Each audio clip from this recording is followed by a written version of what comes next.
Elsker du også terninger, der har 1 milliard sider? Oh god! Holy shit! Og vil du med på et episk bordrollespilseventyr, hvor vi bekæmper Sony Ponies? Mikkel Juhl Gregersen. Store spilmester. Lad din visdom guide mine valg. Og idioti. Sagde Nikolaj, at han gik ud i grotten igen, før han gjorde det? Jeg har selvfølgelig gået ud. Så er arkadens helt egen Dungeons & Dragons Quest lige noget for dig. Kom med på vores rejse for at samle verdens bedste spillekonsol, mens Morten forsøger at speedrunne alle tænkelige HR-skandaler mod stakkels Nikolaj. Og jeg tager bukserne ned på Nikolaj. Ikke nu, Morten. Altså, optagelsen er mere effektiv rektal, så jeg tager bukserne ned. Det er sjovt, kaotisk og til tider helt magisk rollespil. Yeah! Produceret eksklusivt til dig, der vælger at støtte os på Arkaden Plus. Gør det på tier.dk eller på MobilePay med 50 kroner om måneden til nummeret 13872. Another day of D&D. Og hey, pst, selveste Bergård Lykke Rasmussen er med i eventyret. What? Bergård, hvis du vil gøre mig den ære. Luktauga! Og med det, så skal Arkaden endelig spille D&D igen!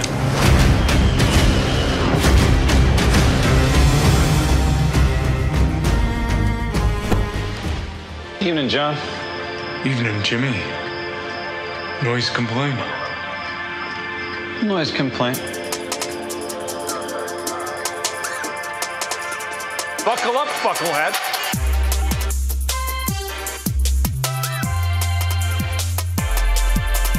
Who the fuck do you think you are, you crazy little shit? I am a person. You are not. We don't pick the ballroom, we just dance.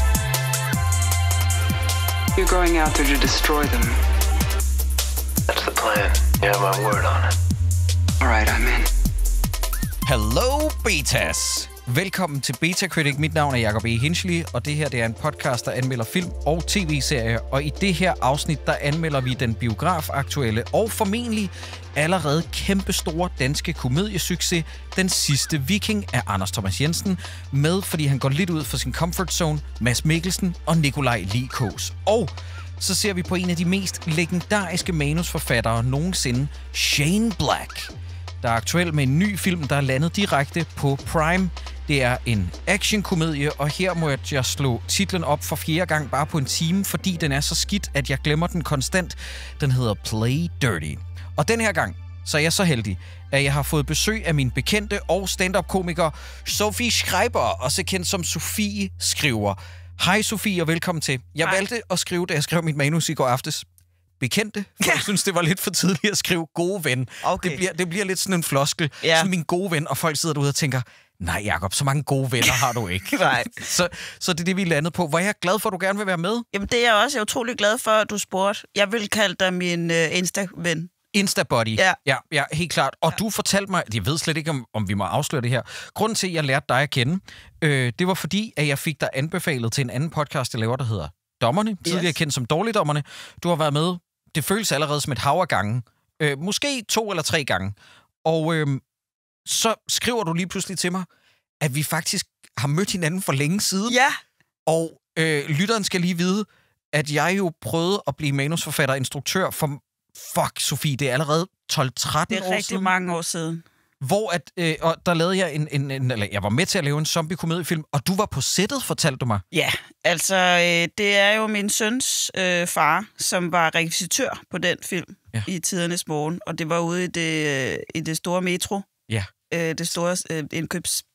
Ja, sådan et en-gros indkøbscenter, som hedder Metro, eller hed Metro. Præcis, og jamen altså, jeg var jo snot forelsket og fascineret af alt, hvad han lavede, så han skulle ud og filme om aftenen, og så var han sådan, skal du lige med? Og tænkte jeg, ved du hvad, hvis der er noget, jeg skal, så skal jeg det. Ja. Og så kan jeg bare huske, at der skulle optages en scene, hvor det var noget med en kørestol, der ligesom skulle vælte ud over med Julie Rudbæk? Yes. Nej, var du der den dag? Ja. Jeg sidder oppe i sådan en gaffeltruck, eller hvad det hedder, og bare sidder og venter. Nej, hvor bedårende. Ja. Det var den dag, hvor at, lytterne har ikke set den her film, så eller hvad? Er den endt på DR Gensyn nu? I don't care, lytter. Nej. I kan finde den, hvis I har lyst. Den hedder Sommer. Måske ligger den et sted, eller også så gør den ikke. Ja. Men Der er en scene, ja, hvor der skal smadres en rode, og en kørestolsbruger hopper ud. Ja. Og det er så Julie Rodbæk, men her var det en stuntperson selvfølgelig. Ja. Ej, hvor er det... Ja.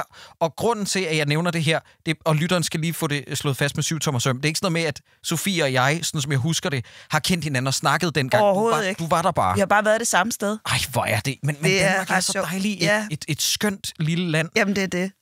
Men Sofie, hvor er jeg glad for, at du gider at være her. Jeg har også tænkt mig at stille dig det standardspørgsmål, jeg stiller alle mine medværter. Ja. Nemlig, hvad er det seneste, du har set i biografen, udover til den her gang? Det var Minecraft, the movie. Nej, nu spørger jeg lige helt fordomsfuldt. Var du derinde med børn? Ja, jeg var derinde med min søn, og jeg så den med dansk tale. Ja. Hvordan var det? Altså, jeg synes faktisk, den var rigtig fin. Også med dansk tale. Jeg vil egentlig faktisk gerne se den med engelsk tale også igen. Altså, så god synes jeg faktisk var, så jeg kunne godt overskue at se den igen. Jeg synes, den var godt lavet, og jeg var underholdt på trods af, at jeg er ikke det store. Jeg kender Minecraft via min søn, men jeg synes, det var nogle fede karakterer, en god historie og sjovt. Må jeg så spørge dig om, hvor gammel er din søn, undskyld? Han er 11 år. 11 år? Ja. Så er han fandme også smackdown i målgruppen, ikke? Ja. Har han fortalt dig, hvad det der chicken jockey er? For jeg forstår det ikke. Det kan godt være, men så har jeg nok ikke rigtig hørt efter. Altså, men der var ikke nogen, der sad og kastede med gummikyllinger? Nej, det var der nemlig ikke.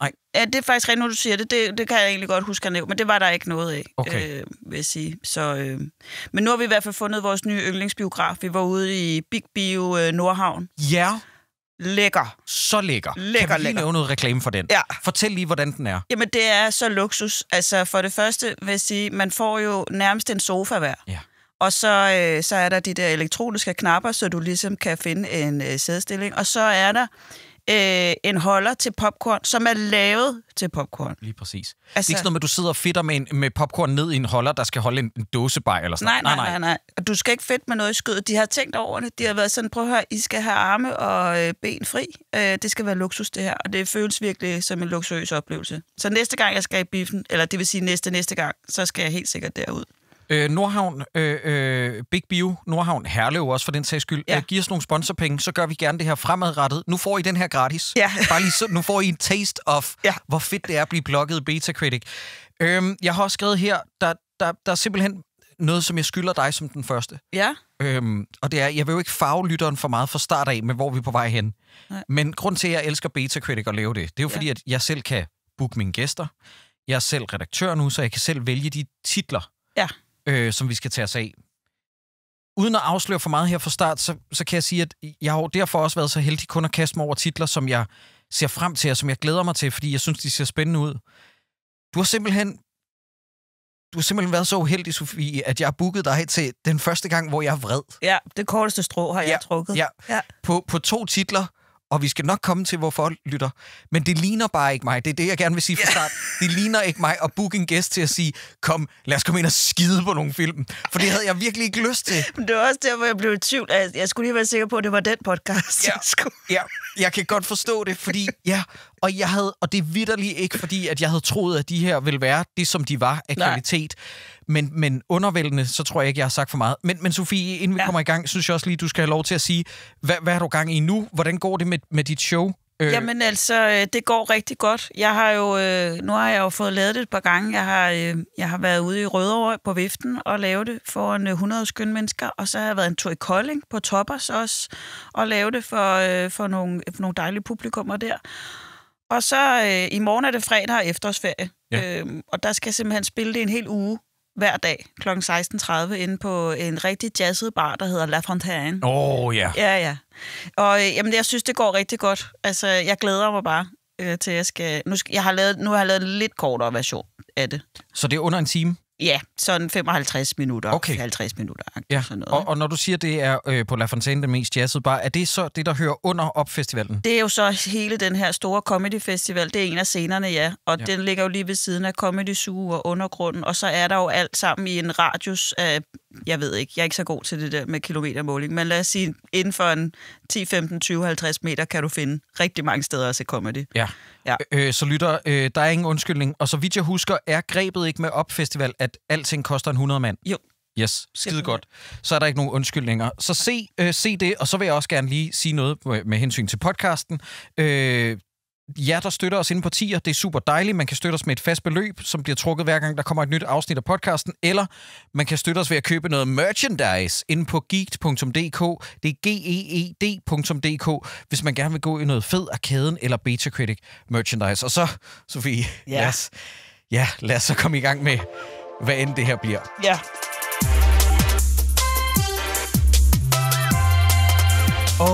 Anders Thomas Jensen. Box Office-succesens edgelord over dem alle. Han virker som en manusforfatter og instruktør, der aldrig ikke har eksisteret i Danmark. I starten af sin karriere kommer han frem blandt andet med den Oscar-nominerede kortfilm Ernst og Lyset, og han vinder så Oscaren for kortfilmen Valgaften 2 år senere. Han har skrevet alt fra Baby Doom, Mifunes sidste sang, I Kina spiser de hunden, Grev Axel, Fugtsvansen, Elsker dig for evigt, Rembrandt, Solkongen, Brødre, Mørke, You Get the Point. Han har altså skrevet alle film i Danmark. Spillefilmsdebuten som instruktør blev med storhittet Blinkende lygter i år 2000.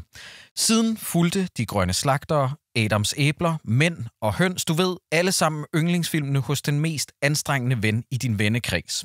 I 2020 landede Retfærdighedens Ryttere, der solgte over 500.000 billetter i de danske biografer, altså en af de 2 danske Mads Mikkelsen-film, der i det år var med til at redde de danske biografer. Nu er Anders Thomas Jensens seneste film landet, og du gætter aldrig, hvem der har hovedrollerne. Nikolaj Lie Kaas og Mads Mikkelsen. Og hvis du er rigtig, rigtig heldig, så har Mads endda en skør frisyre. Den sidste viking er ude i de danske biografer. Anker, jeg ventede på dig så længe. Hvad har man fået? Du husker at kalde ham John. Hvorfor det?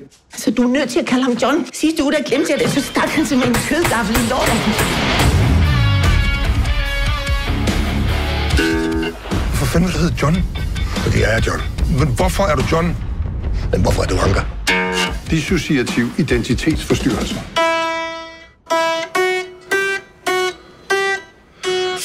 er det ikke seriøst at lade med at spille det der. Den sidste viking er navnet på en super artsy dansk vikingfilm med Kim Bodnia i hovedrollen fra 1997, som den her ikke skal forveksles med.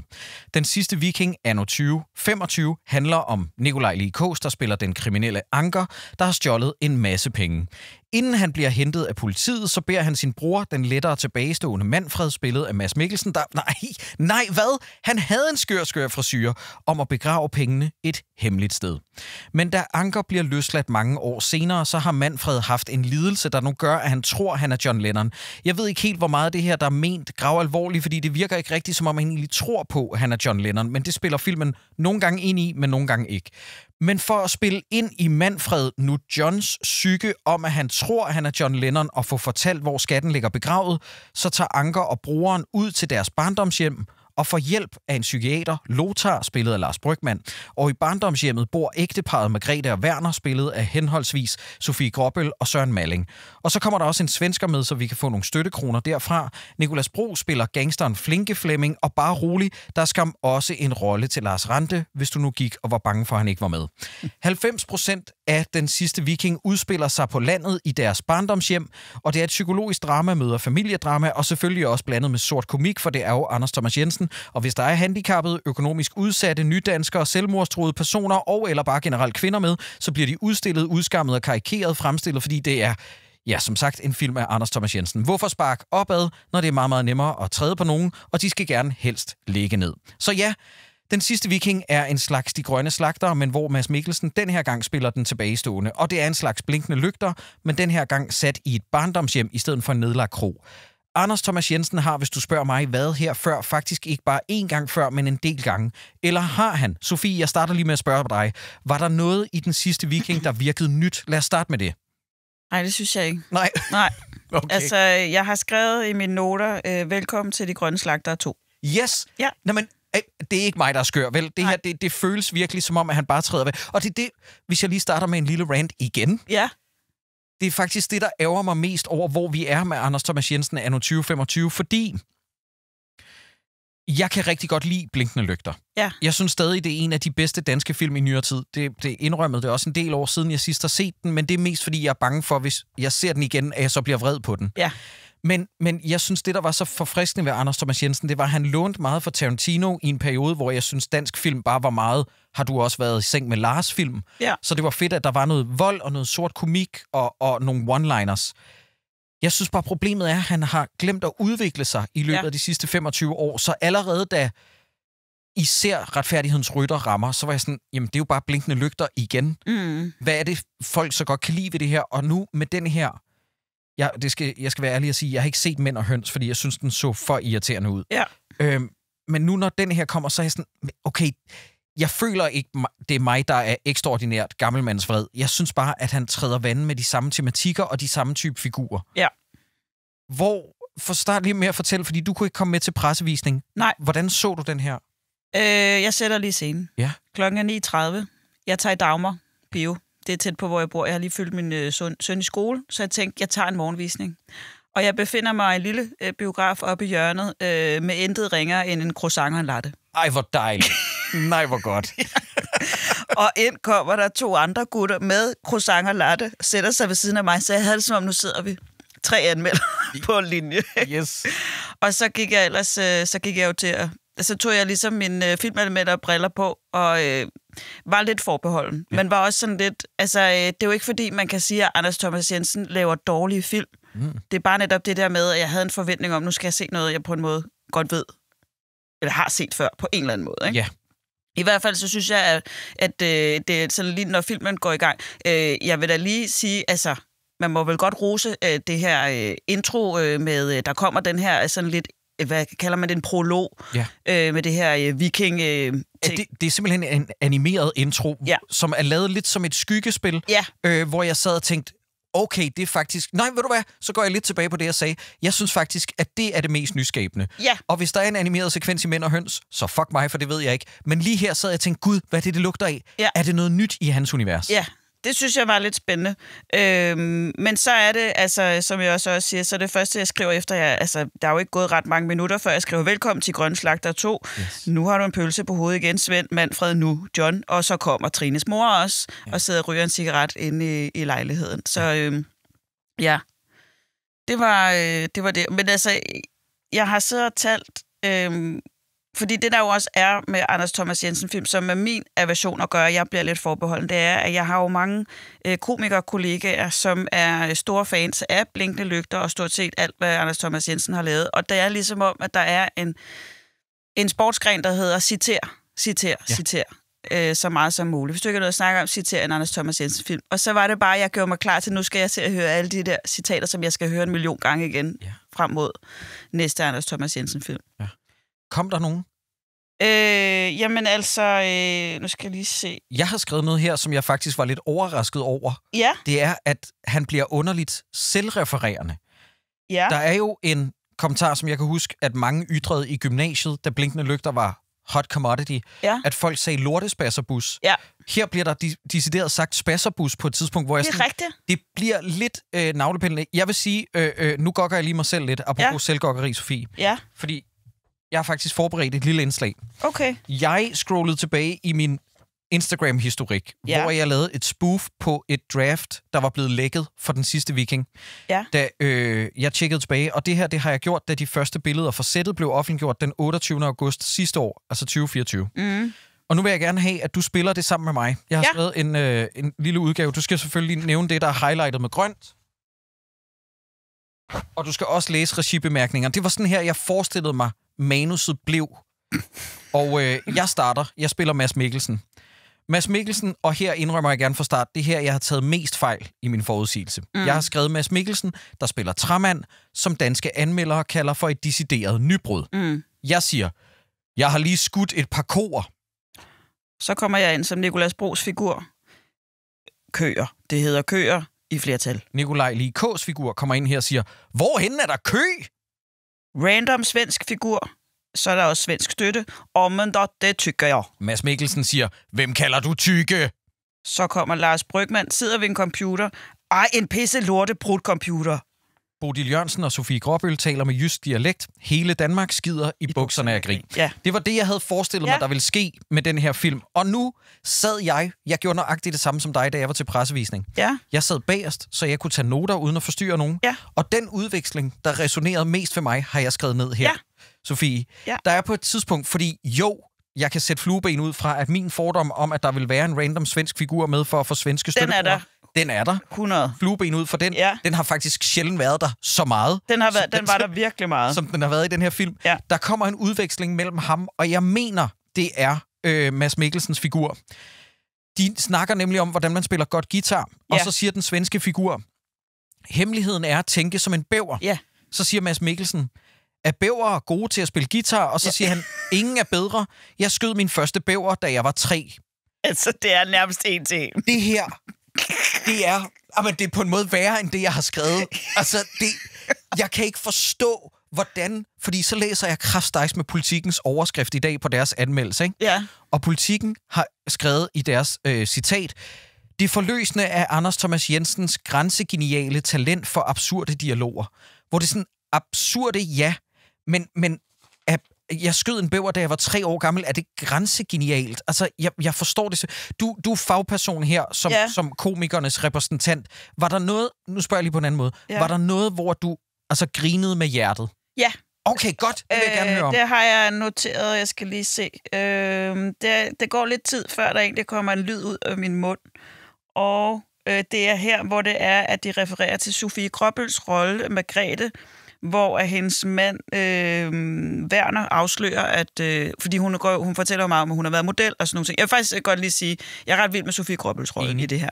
Jeg er ikke vild med, hvad den bliver brugt til, men det kommer vi til. Ja, men så afslører han så, at hun har været håndmodel for Kalua i 97. Der grinte jeg ægte, for det synes jeg faktisk var ret grineren. Jeg synes, Sofie, med far for at lyde lidt for negativt... Lyttere, I kan godt høre, hvad hedder den her film. Jeg synes, det der var sjovest i gåseøjne, jeg grinede ikke med lyd, men jeg trak lidt på smilebåndet. Ja. Det var den interaktion ved middagsbordet, fordi jeg kunne godt nikke genkendende til typer, der overtager hinandens historier, og som er så detaljeorienteret, fordi at hendes figur er meget sådan en, der, når Werner-figuren Søren Malling skal til at fortælle om, hvor de mødte hinanden, eller hvordan fanden han, så er hun meget sådan noget, nej, det var ikke der, vi gjorde det, hvor at når man sidder og lytter, det er sådan, det er fucking lige meget. Fortæl nu bare historien. Jeg er pisselig glad med, om I mødtes i Matas eller i Magasin. Ikke? Ja.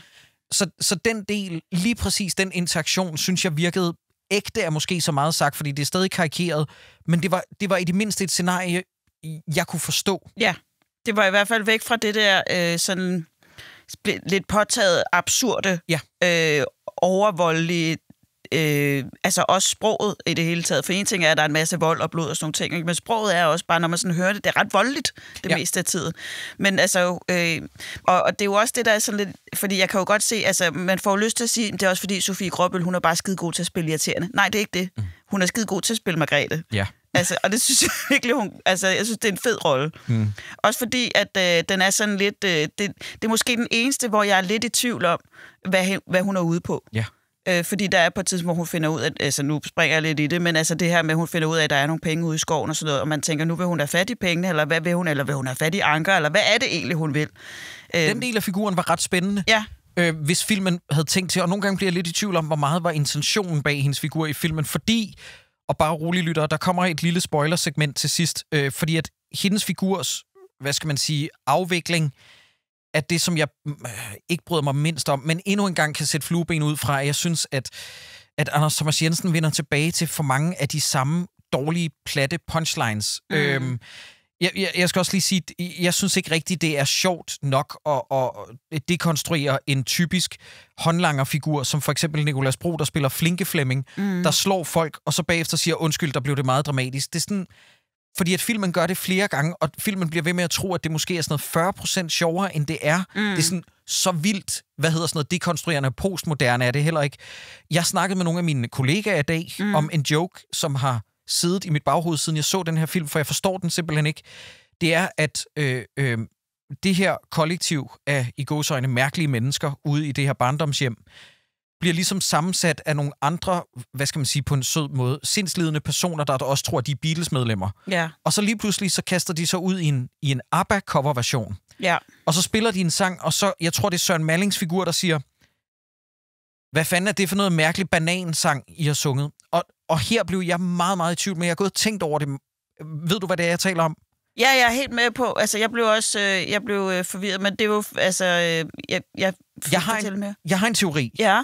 og det siger bare noget om, hvor meget jeg synes, det halter med joke-niveauet i den her film. Jeg tror, punchlinen er, at de lige har sunget den der ABBA-sang, der lyder chitty-chinga, chitty-chinga. Og så tror jeg, at man skal tænke, det lyder lidt som Chiquita Bananer. Ja, det er rigtigt. Og så tror jeg, at man skal tænke, det er det, han mener med, at de har sunget med en banan. Lytter, jeg håber, I forstår. Den rejse, jeg skulle ud på for at forstå den joke, det var en kæmpe tur. Men jeg synes dog alligevel, nu når jeg tænker efter det, jeg tror faktisk, det var det samme resonemang, jeg kom frem til inde i biffen. Det havde jeg simpelthen bare glemt igen, for der var jo simpelthen et overflødighedshorn af vitser, man ligesom skulle på en eller anden måde. Og det, som jeg synes, for mig, jeg bliver sådan en lille smule irriteret over, det er det der med, at så det er lidt som om, at replikkerne bliver skrevet for hans publikum. Ja. Altså, det er ikke på hans præmisser, det er på publikums præmisser, fordi det er som om, der er en forventning om det, ligesom du siger det der med Flinke Flemming, der siger, det var lidt dramatisk, ikke? Så griner publikum nok, for de kan godt lide det der med, at der kommer sådan en lidt tør bemærkning lige efter, nogen har gjort noget ekstremt voldsomt. Ja. Det kan man godt blive sådan lidt spåtræt af. Det kan jeg nemlig, og jeg synes, det var det, som Retfærdighedens Rytter led rigtig meget af. Det der med, at vi skal have sådan nogle moments, som vi kan sælge filmen på til Anders Thomas Jensen-film, eller fans i traileren. Ja. For eksempel sådan noget med Lars Brygmann, der sidder på bagsædet i den film og siger, det er kraftedeme også ærgerligt, vi ikke kan komme hjem og spise banankage, eller sådan, jeg kan ikke huske, hvad det er. Hvor det er sådan, jeg synes netop, det virker, som du siger, sådan, som om han skriver det med henblik på sine fans, der kan få det sædvanlige Anders Thomas Jensens fix.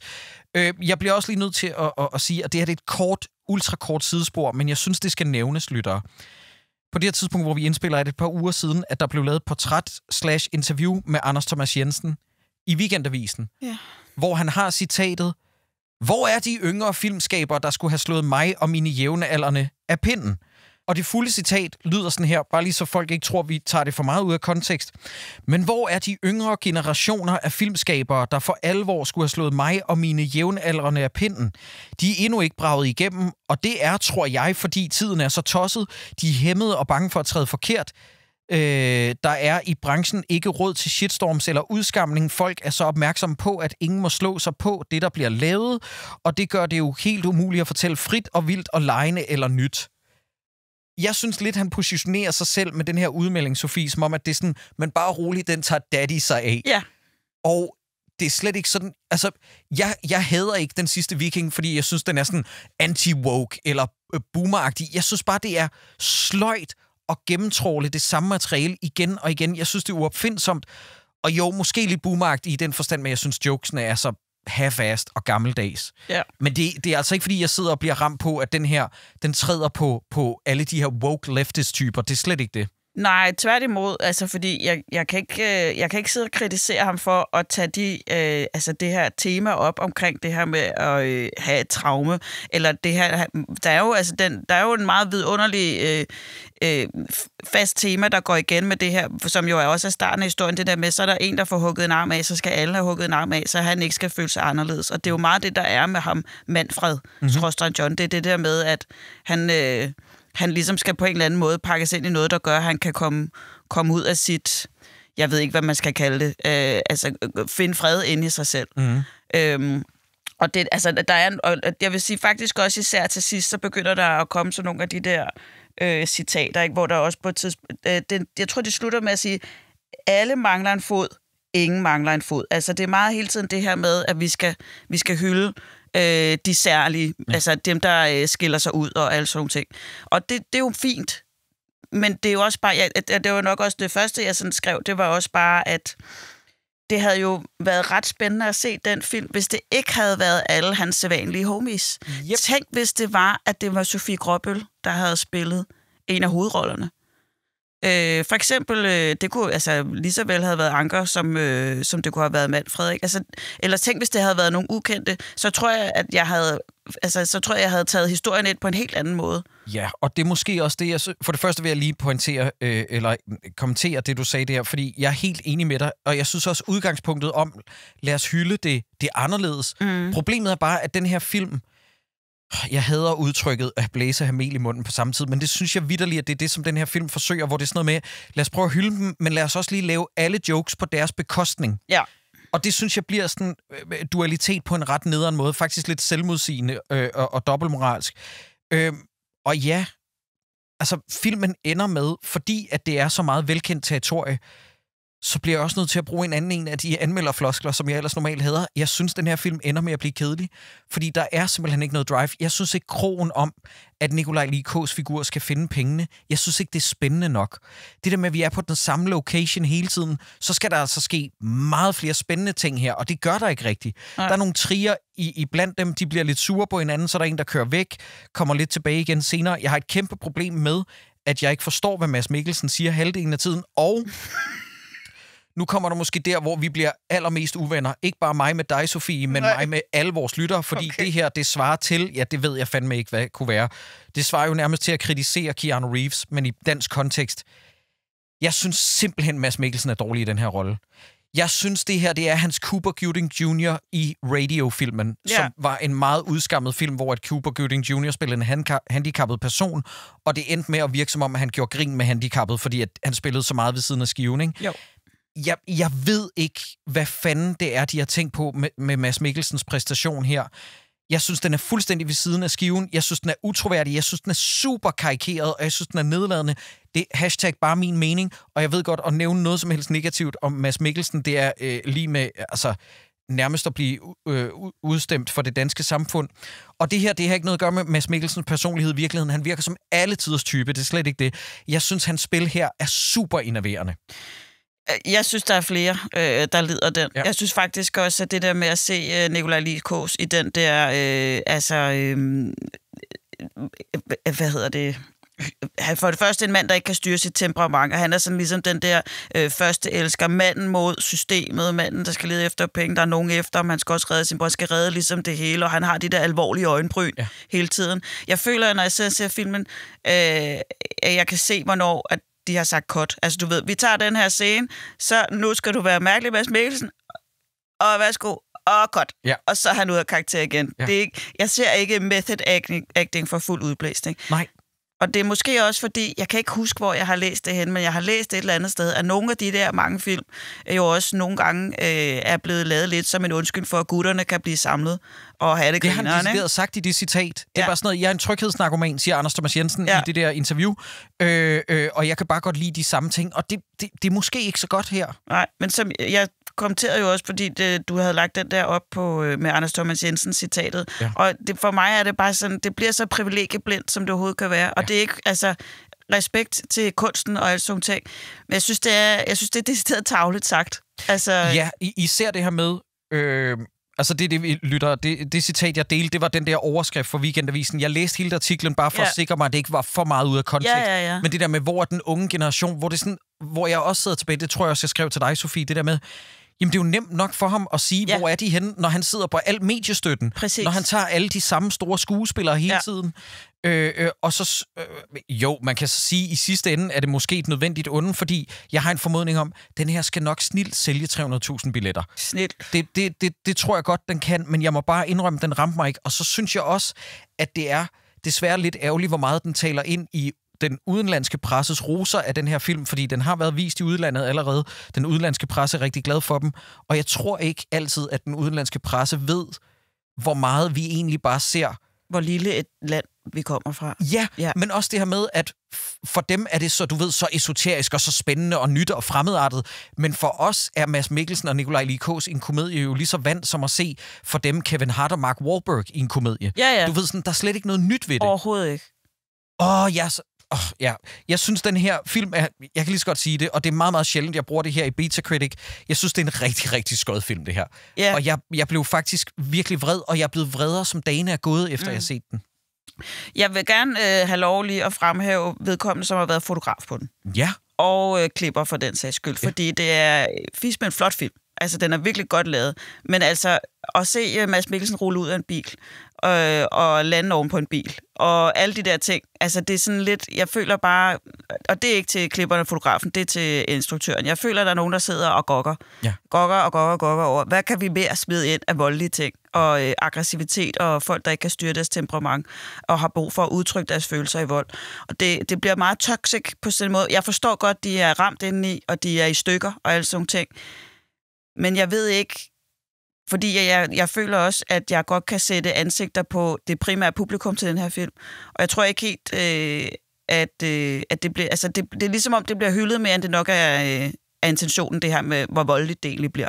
Ja. Og så kan jeg måske sidde og lyde, som om jeg sagde, det er ikke sådan ment. Jeg synes bare, det kommer simpelthen til at fylde for meget med alt det her... Det kommer vi også til i spoilersektionen. Ja. Jeg synes, det fylder ekstremt meget i forhold til, når man tænker over temaet.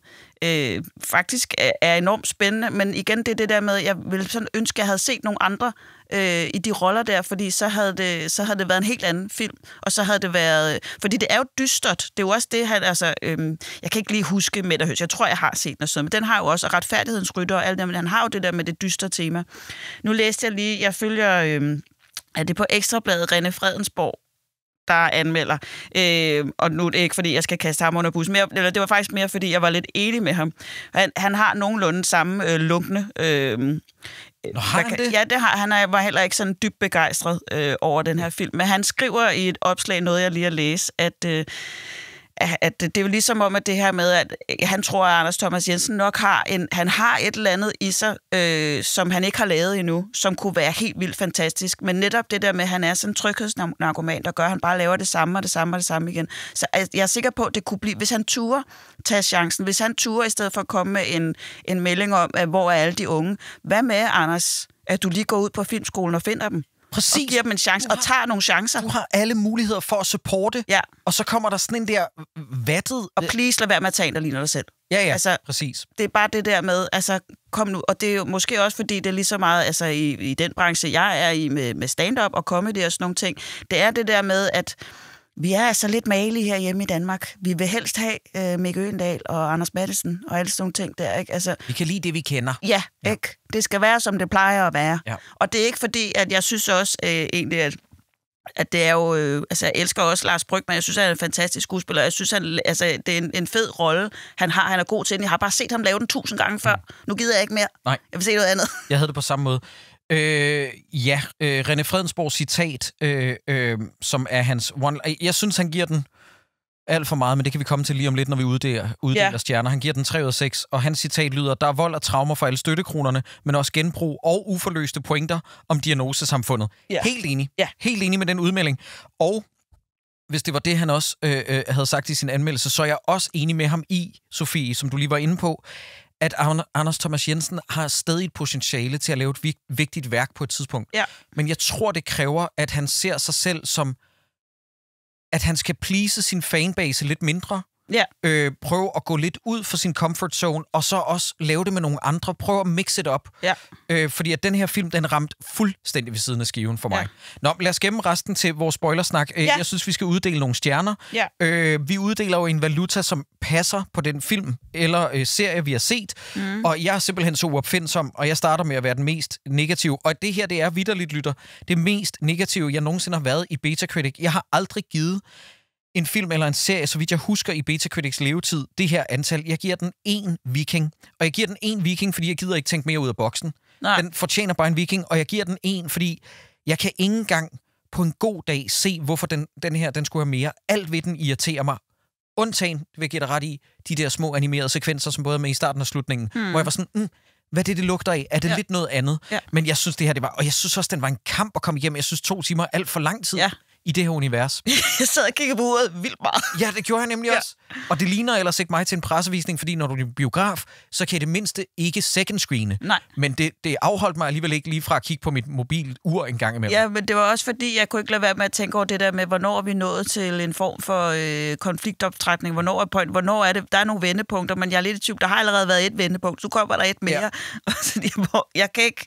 Der er en halv time tilbage. Hvor langt er det her 3. akt? Og så finder man ud af, når der er kun gået en time. Ja. Hvad giver du? Jeg vil godt give en vikinghjelm til Sofie Gråbøl. Ja. Men altså, jeg har næsten lyst til at give en halv, men det er ikke på grund af hende, men det er mere fordi, jeg synes bare, ligesom vi snakkede om før, at jeg synes bare, hun skulle have haft mere. Ja. Hun skulle have haft mere tid, eller mere scenetid.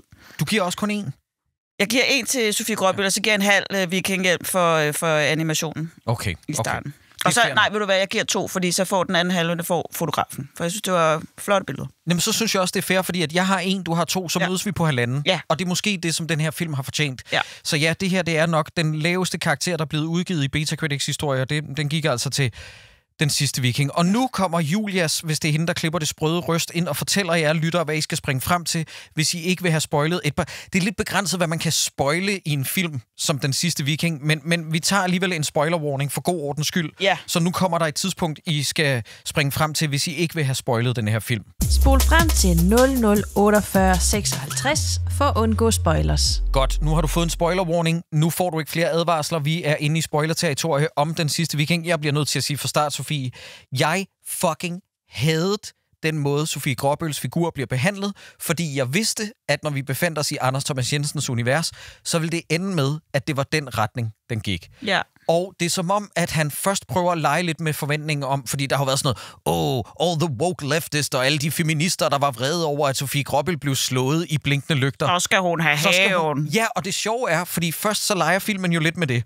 Fordi der er en scene ret tidlig, hvor hun slår Mads Mikkelsen, og han hopper ud af et vindue, efter han har kaldt Søren Malling for grim. Ikke? I øvrigt en scene, som var teaseren til den her film, hvor at, når man var inde og se filmen, en film i biografen, og den kom som teaser, så var hele salen flad af grin, fordi de vidste, at det var det her Anders Thomas Jensenske, de gerne ville have. Ikke? Men så er det jo som om, at Anders Thomas Jensen siger, jo, I troede det, men nu dobler jeg down, og så bliver hun fucking massakreret og får sit ansigt tværet fuldstændig ud. Og der, hvor jeg har et problem med det, Sofie, det er ikke fordi vold mod kvinder og det ene og det andet. Det her, det er sort komik. Jeg er med på, at det er en Anders Thomas Jensen-film. Der er nogle kameler, man må sluge. Men som problemet altid er med Anders Thomas Jensen-film, og det var det samme med den unge bejlerfigur i Retfærdighedens Ryttere, som er sådan en ung, følsom gut, så skal han selvfølgelig tæves til plukfisk af Roland Møller. Ikke? Du ved, sådan fuldstændig sådan ufortjent. Der er ikke noget moralsk kompas. Der er ikke noget, hvor man sidder og tænker, that's poetic justice. Og det samme her, det er sådan, jeg synes slet ikke, at hendes figur var i nærheden af der, hvor det gav mening for mig. Giver det mening, det jeg siger? Ja, men jeg har også lyst til at nævne det der med, at hun jo bliver iscenesat først, ved hun står og bokser ude i skuret. Og allerede der tænker man, det er fordi, at hun skal slå tilbage. Men får hun så mulighed for det?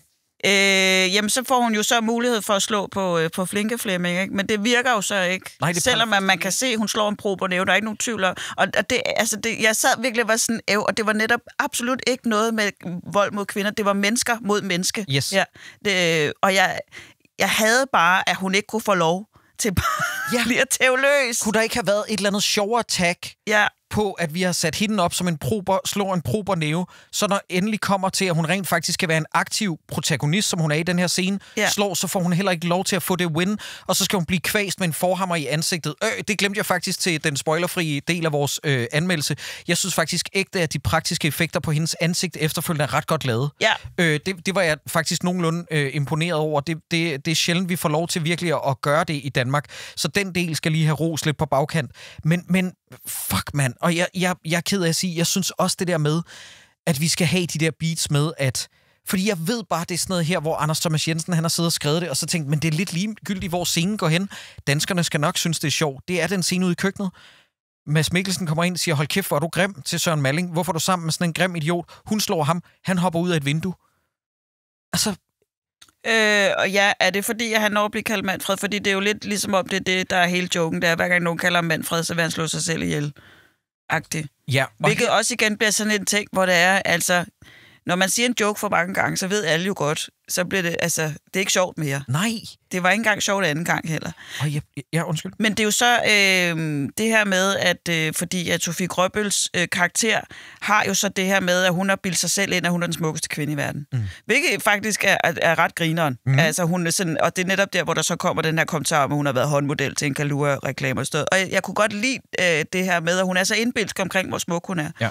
Det er mega sjov, ja. Det er mega sjov, men selvfølgelig skal det jo så ende med, at hun så bliver rigtig grim, fordi hun får en hammer i ansigtet og sådan nogle ting. Men igen, så er det sådan, man kunne næsten regne det ud jo. Ja, men Sofie, og det her, jeg har 2 spørgsmål omkring filmen, som jeg faktisk ikke forstod. Og det er en blanding af, at jeg blev mindre og mindre interesseret i handlingen, som filmen skrev frem, blandet med, at jeg er lidt dum. Men jeg bliver nødt til at spørge dig. Så følte du lidt, at moralen ligesom var for hendes figur, hun skal ikke tro, hun er bedre end Søren Malling, når hun selv bliver grim? Fordi jeg synes, det var sådan en underlig pointe. Sådan noget med, at så bliver hun også vandsiret, så hun var lige så vandsiret, eller faktisk... Jeg synes 100% det var det, der skete, fordi det, der så sker til sidst til koncerten, der er, hun sidder og læner sig op. De har jo brugt hele filmen på, at man sådan ligesom får en fornemmelse, hun er rigtig træt af sin mand, som jo er en falderet tøjdesignermand. Og hun er bare så træt af ham, fordi hun er så smuk og fortjener bedre. Og så bliver hun grim, og så lige pludselig elsker hun ham alligevel.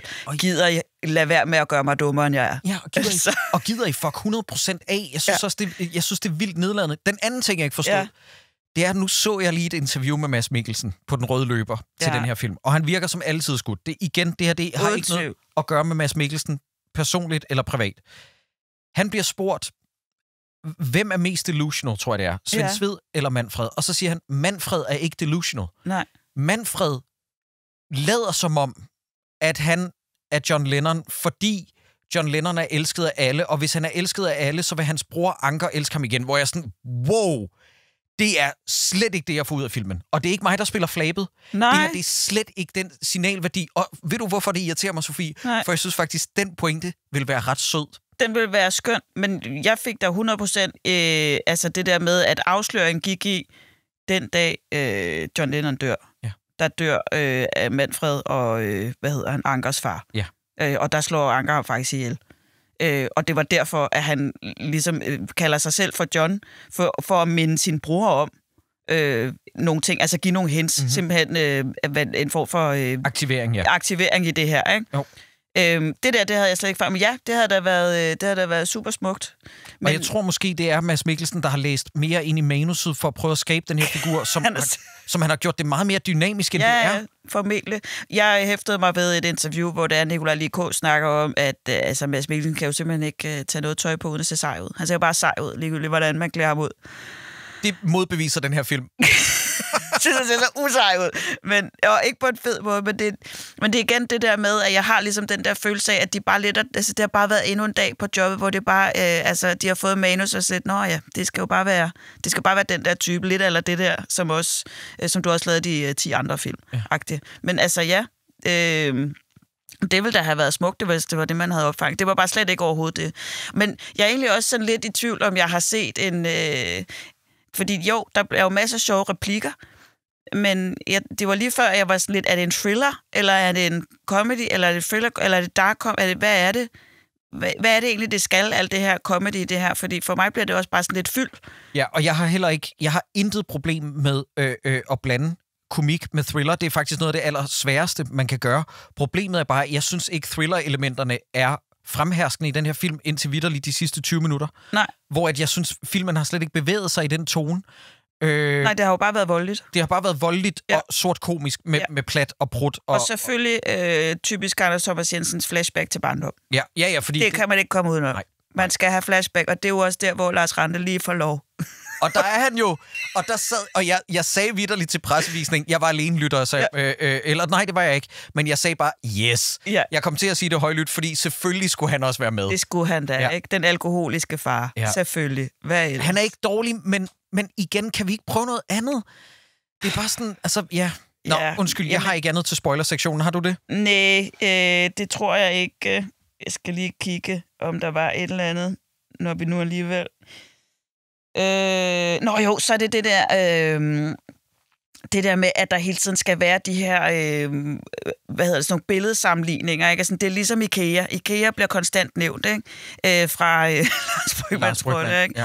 Og sådan igen det der med, at man har skrevet en karakter, sådan, jeg kan næsten høre det for mig, hvordan han har siddet til sådan et eller andet møde og pitchet det her, sådan, altså han er tosset med IKEA, ham, ikke? Og der er jo ikke nogen, der ikke tør grine, når Anders Thomas Jensen kommer ind ad døren og siger, jeg har en idé til en karakter, han er tosset med IKEA, og alle sådan, svensk filmstøtte. Jeg har skrevet IKEA og Holocaust-jokes, nu stopper I. Ja. Der er så mange Holocaust-jokes. Det er simpelthen så fucking irriterende, altså. Undskyld, jeg baller. Ja, jamen, det var det virkelig. Vi har fået vores helt eget quizshow, hvor jeg, Daniel Mølhøj, vil finde ud af, hvem her på Arkaden, der ved mest om gaming. Så jeg tager kun 3.000 point fra Morten. Og hvem der kan vinde den ultimative pris, praleretten. Folk spørger mig, hvordan det føles at tabe, og jeg ved det ikke, fordi jeg har nogensinde tabt. Kategorierne er innovativ, spørgsmål er hjernevridende. Det var det dumt. Jeg kan sgu da ikke huske det. Og the game knowledge er insane. I stedet for det hedder ikke Gerudo Valley, det hedder bare Gerudo Desert. Er det ikke bare det? Den giver jeg dig del til, men det er Gerudo Desert. Gæt med, når du ser dine yndlingsnørder miste besindelsen og satse alt de har for at vinde Gamerdy. Kasper, hvor meget har du satset? Jeg nøjes med 100. Du spiller sikkert. Og her er et hurtigt quizspørgsmål. Sandt eller falsk? Gamerdy er eksklusivt til dig, der vælger at støtte os på Arkaden Plus, som kan gøres på tier.dk eller MobilePay med 50 kroner om måneden til nummeret 13872. Det ved jeg godt. Det er sandt! Ja! Det er fandme rigtigt! Holy mand! Så ram bosseren og lås dit svar, når Gamerdy rammer skærmen eksklusivt på Arkaden Plus. Jeg gik ind til det, og tænkte, Michael, fin, og ham vil jeg gerne tabe til, men Morten. Det kan jeg ikke leve med. Det der lys. Syg nøgen musik. Hey. Oh my god! Hey, vidste du, at Arkaden har sin helt egen livestream? Det skal der have! Det skal der have! Hver eneste uge sidder alle os fra Arkaden tjekker de nyeste spil ud live foran et live publikum. Mens vi er live, baby! We'll do it live! We'll do it live! Uanset om du sidder på YouTube, Twitch eller TikTok, kan du altid forvente et mega højt gamerniveau. Det er jo easy. Fra de skarpeste hjerner i industrien. 60, oh my. Og gode vibes all around. Jeg kan ikke rigtig bevæge mig med den her ting. Så hop ind i kærset og bliv en del af Danmarks absolut bedste fællesskab, når Arkaden går live. We're going live. Vi kan sagt, vi var live. Vi er live. Live? Vi holder en plads til dig i chatten. Okay. Hvis du kan lide, hvad du hører, og gerne vil støtte Betacritic og Arkaden, og ikke mindst vores ambition om at lave den største danske platform for film, tv og spilnyheder, og ikke mindst anmeldelser, så hør efter her. Du kan nemlig støtte Betacritic med et valgfrit beløb gennem både MobilePay og tier.dk. Og det vil betyde virkelig meget for os, hvis du vil gøre det. For vi tilbyder alt vores indhold gratis, og det koster altså penge at lave. Så gå på tier.dk, det er 10er.dk, og find Betacritic. Så bliver du trukket for et valgfrit beløb, hver gang der udkommer en ny episode af podcasten. Du kan også støtte os med et valgfrit engangsbeløb via MobilePay på nummeret 13782. Det er 13872. Og hvis du ikke har råd til at støtte os med penge, så er det helt okay. Men så ville det betyde meget, hvis du ville give os lidt stjerner på Spotify og iTunes. Uanset hvad, så tusind tak for din støtte, fordi du hjælper os med at vokse, og ikke mindst fordi du lytter med. Og lad os så komme tilbage til showet. Navnet Shane Black går langt tilbage til 80'er og 90'ernes actionfilms storhedstid, hvor han skrev dødbringende våben, The Long Kiss Goodnight, The Last Boy Scout og Last Action Hero. Nå ja, og så skrev han ukrediteret på blandt andet Jagten på Røde Oktober og Predator, hvoraf han medvirkede i sidstnævnte. Hans instruktørdebut kom i 2005 med den fremragende krimikomedie Kiss Kiss Bang Bang, hvilket så gjorde, at han fik jobbet med at skrive og instruere den storhittende Iron Man 3 i 2013. Det er i øvrigt den 28. mest indbringende film nogensinde. 3 år efter laver Shane Black dog den storfloppende The Nice Guys med Ryan Gosling og Russell Crowe i hovedrollerne, og den film havde fortjent en langt bedre skæbne. Det havde Shane Blacks direkte elendige The Predator til gengæld ikke. Den udkom i 2018 og er så ringe, at Predators fra 2010 til sammenligning kan betragtes som et lille mesterværk. Men det er allerede længe siden, Jakob. Hvad er der så blevet af Shane Black i mellemtiden? Kan man jo fristes til at spørge. Ja. Og der er som end udkommet en ny film af ham på Prime. Jep, det er rigtigt, der er udkommet en ny Shane Black-film, og Danmark taler ikke om det. Det minder mig lidt om sidste år, hvor der udkom en ny Richard Linklater-film, Hitman, og plakaten ikke engang havde Richard Linklaters navn på. Er det virkelig det her, vi er blevet til, Danmark? Eller hele verden faktisk? Et land, en verden, hvor vi ikke længere går op i en instruktørs navn, medmindre det er fucking Martin Scorsese. Den her gang har Black kastet sig over en filmatisering af, og nu bliver det ekstra mærkeligt, en historie om Parker-figuren, en professionel tyv, som er skabt af forfatteren Donald E. Westlake i 1962. Parker-bøgerne er blevet filmatiseret et utal af gange med alt fra Lee Marvin til Robert Duvall i titelrollen. Senest var det en afart af ham, som Mel Gibson spillede i filmen Payback, og så var det Jason Statham, der spillede Parker i filmen, Parker fra 2013. Denne film, Play Dirty, er dog ikke baseret på en specifik Parker-roman, men man har åbenbart bare taget elementer fra figuren. Hvorfor så lave en film baseret på en figur, når det ikke bygger på et specifikt plot for en bog, men alligevel gør man opmærksom på det, også selvom det er en ikke eksisterende univers, men med nye skuespillere, så den lige så godt kunne have heddet vitterlig alt andet? Det er et godt spørgsmål, og jeg har ikke svaret. Play Dirty er ude på Prime nu. Some girl crossed you.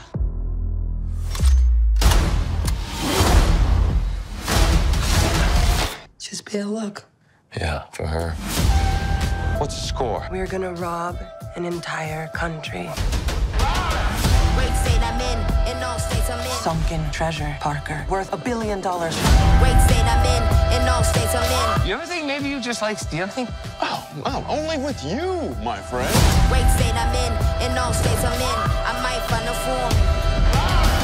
Mark Wahlberg spiller Parker, en genial tyv, der har udtænkt et genialt kup.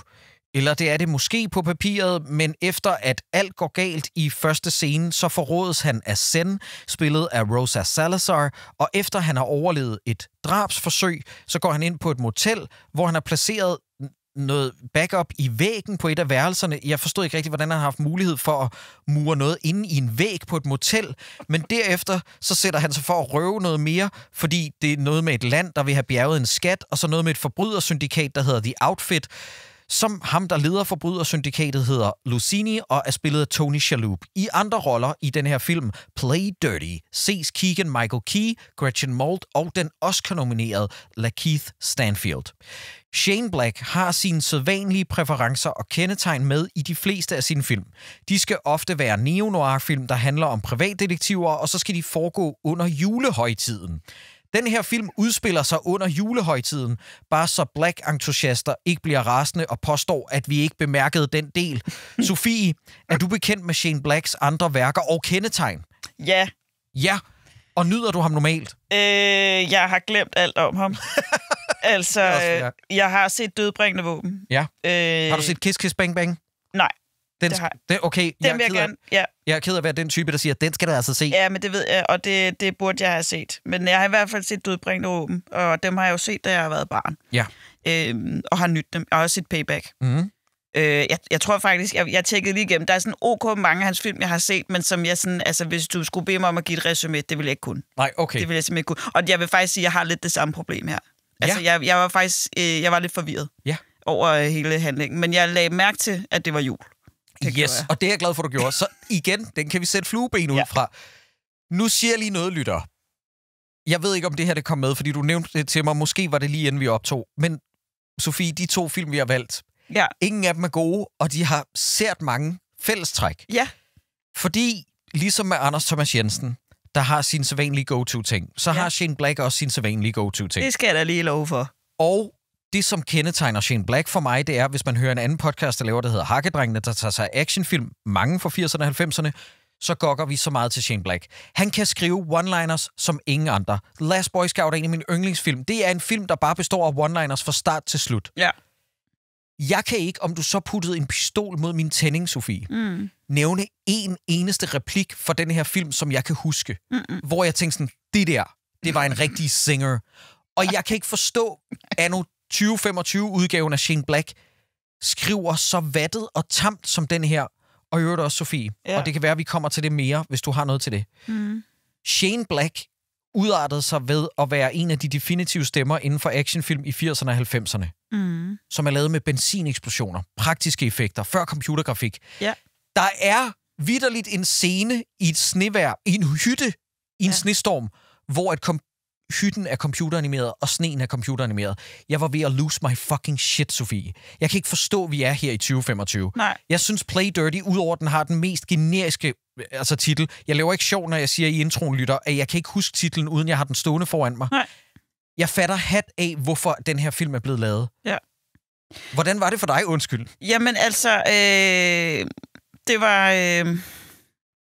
Jamen, det var meget forvirrende for mig, vil jeg sige. Jeg fortæl lidt om forvirringen. Jamen, det var fordi, jeg synes, at der var mange præmisser, eller der var mange ting, jeg lige skulle forstå, og der var... Altså, forskellen på Anders Thomas Jensens film var, der er ikke så mange forskellige karakterer. Nej. Der er nogle få. Her er der fandme mange forskellige. De er alle sammen med. Og de hedder alle sammen noget, hvor jeg sådan, hvem fanden er Lucini, og hvem er det nu, der er... Hvad er der også en, der hedder Brank Bosco, ja. og Phineas, hvor jeg var sådan, Phineas og Ferb? Hvordan lader vi nu det her? Sådan noget. Der er en figur på et tidspunkt, Sofie, hvor at han står med Rosa Salazar, som i øvrigt spiller. Sand. Fuldstændig. Altså, det er rædderligt, ikke? Det er så dårligt. Ja. Der er scener, hvor jeg tror, at hun spiller dårligt, fordi det er med vilje. Fordi at hun skal stå og spille dum, og så skulle det vise sig, at hun havde de op og hen, hvor jeg sådan, gud, nej, det er bare sådan, hun spiller.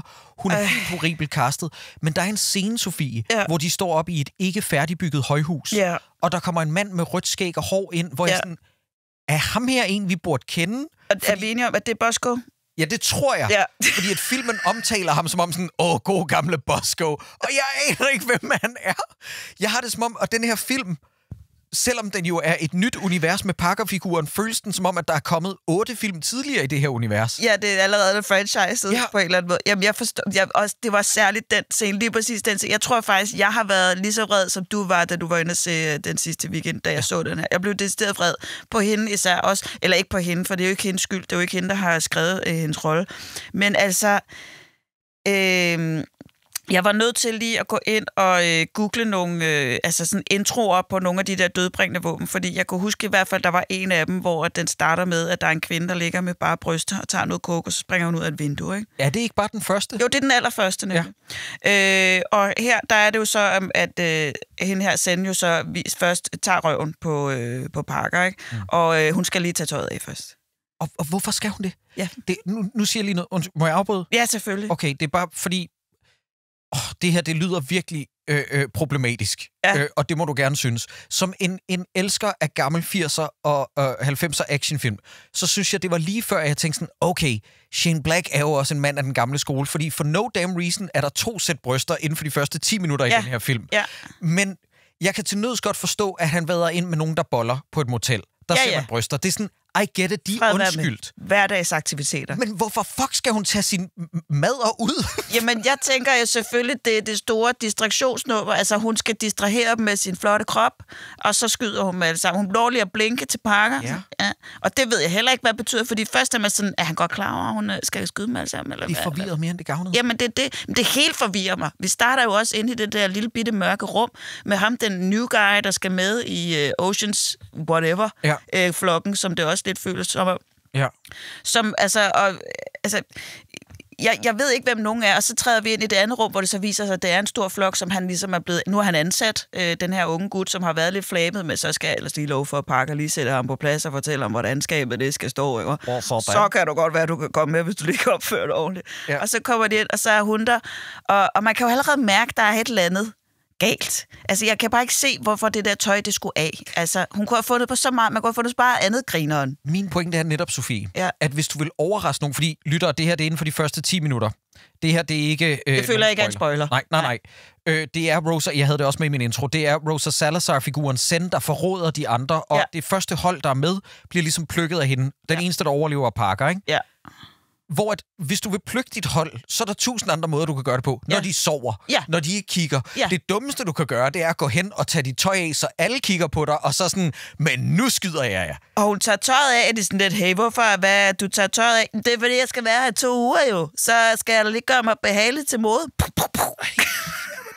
Jeg vil så til gengæld sige, hvis der er noget, jeg vil rose den her film for, så er det faktisk, at hun udraderer hele holdet, undtagen Parker, i åbningsscenen. Hvor jeg var sådan, okay, det kan være, at den her film tager lidt røven på mig, hvis den bare gjorde mere af det. Det gør den slet ikke resten af filmen. Nej. Jeg synes lige præcis den scene, udover at vi skulle se hende nøgen for no damn reason, så synes jeg, det var ret forfriskende, at hun ligesom udraderer nogen, som jeg tror, jeg skal kende i løbet af resten af filmen. Ja, faktisk, den ånder man lidt lettere op, sådan pyha. Ja, det er det mindste. Ikke så kommer der bare et andet irriterende hold. Ja. Og nu siger jeg lige noget andet. Jo, vi har været lidt hårde ved Rosa Salazar, der spiller Zen. Hun spiller virkelig ikke godt. Nej. Problemet er bare, det gør Mark Wahlberg heller ikke. Nej. Og problemet er også bare, det gør Lakeith Stanfield heller ikke. Lakeith Stanfield, er det ham? Hvem er det nu, det er? Det er ham, teaterchefen, som jeg også tror skal være comic relief, Han har bare for mig at se ikke nogen jokes, der lander.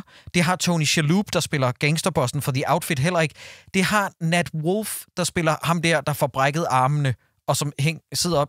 Han råber mange af sine replikker. Jeg tror også, han skal være comic relief. Han er heller ikke rigtig sjov. Nej, og så har vi Keegan Michael Kay. Som jeg elsker. Jeg elsker ham også. Jeg var så glad, da jeg så, at han var en del af castet. Men han får ikke lov. Nej. Altså det, og så har han fået det tammeste makkerpar, de der 2 comic relief gutter der. Han spiller op af 2 sorte huller. Ja. Der er ingen, der griber hans komik.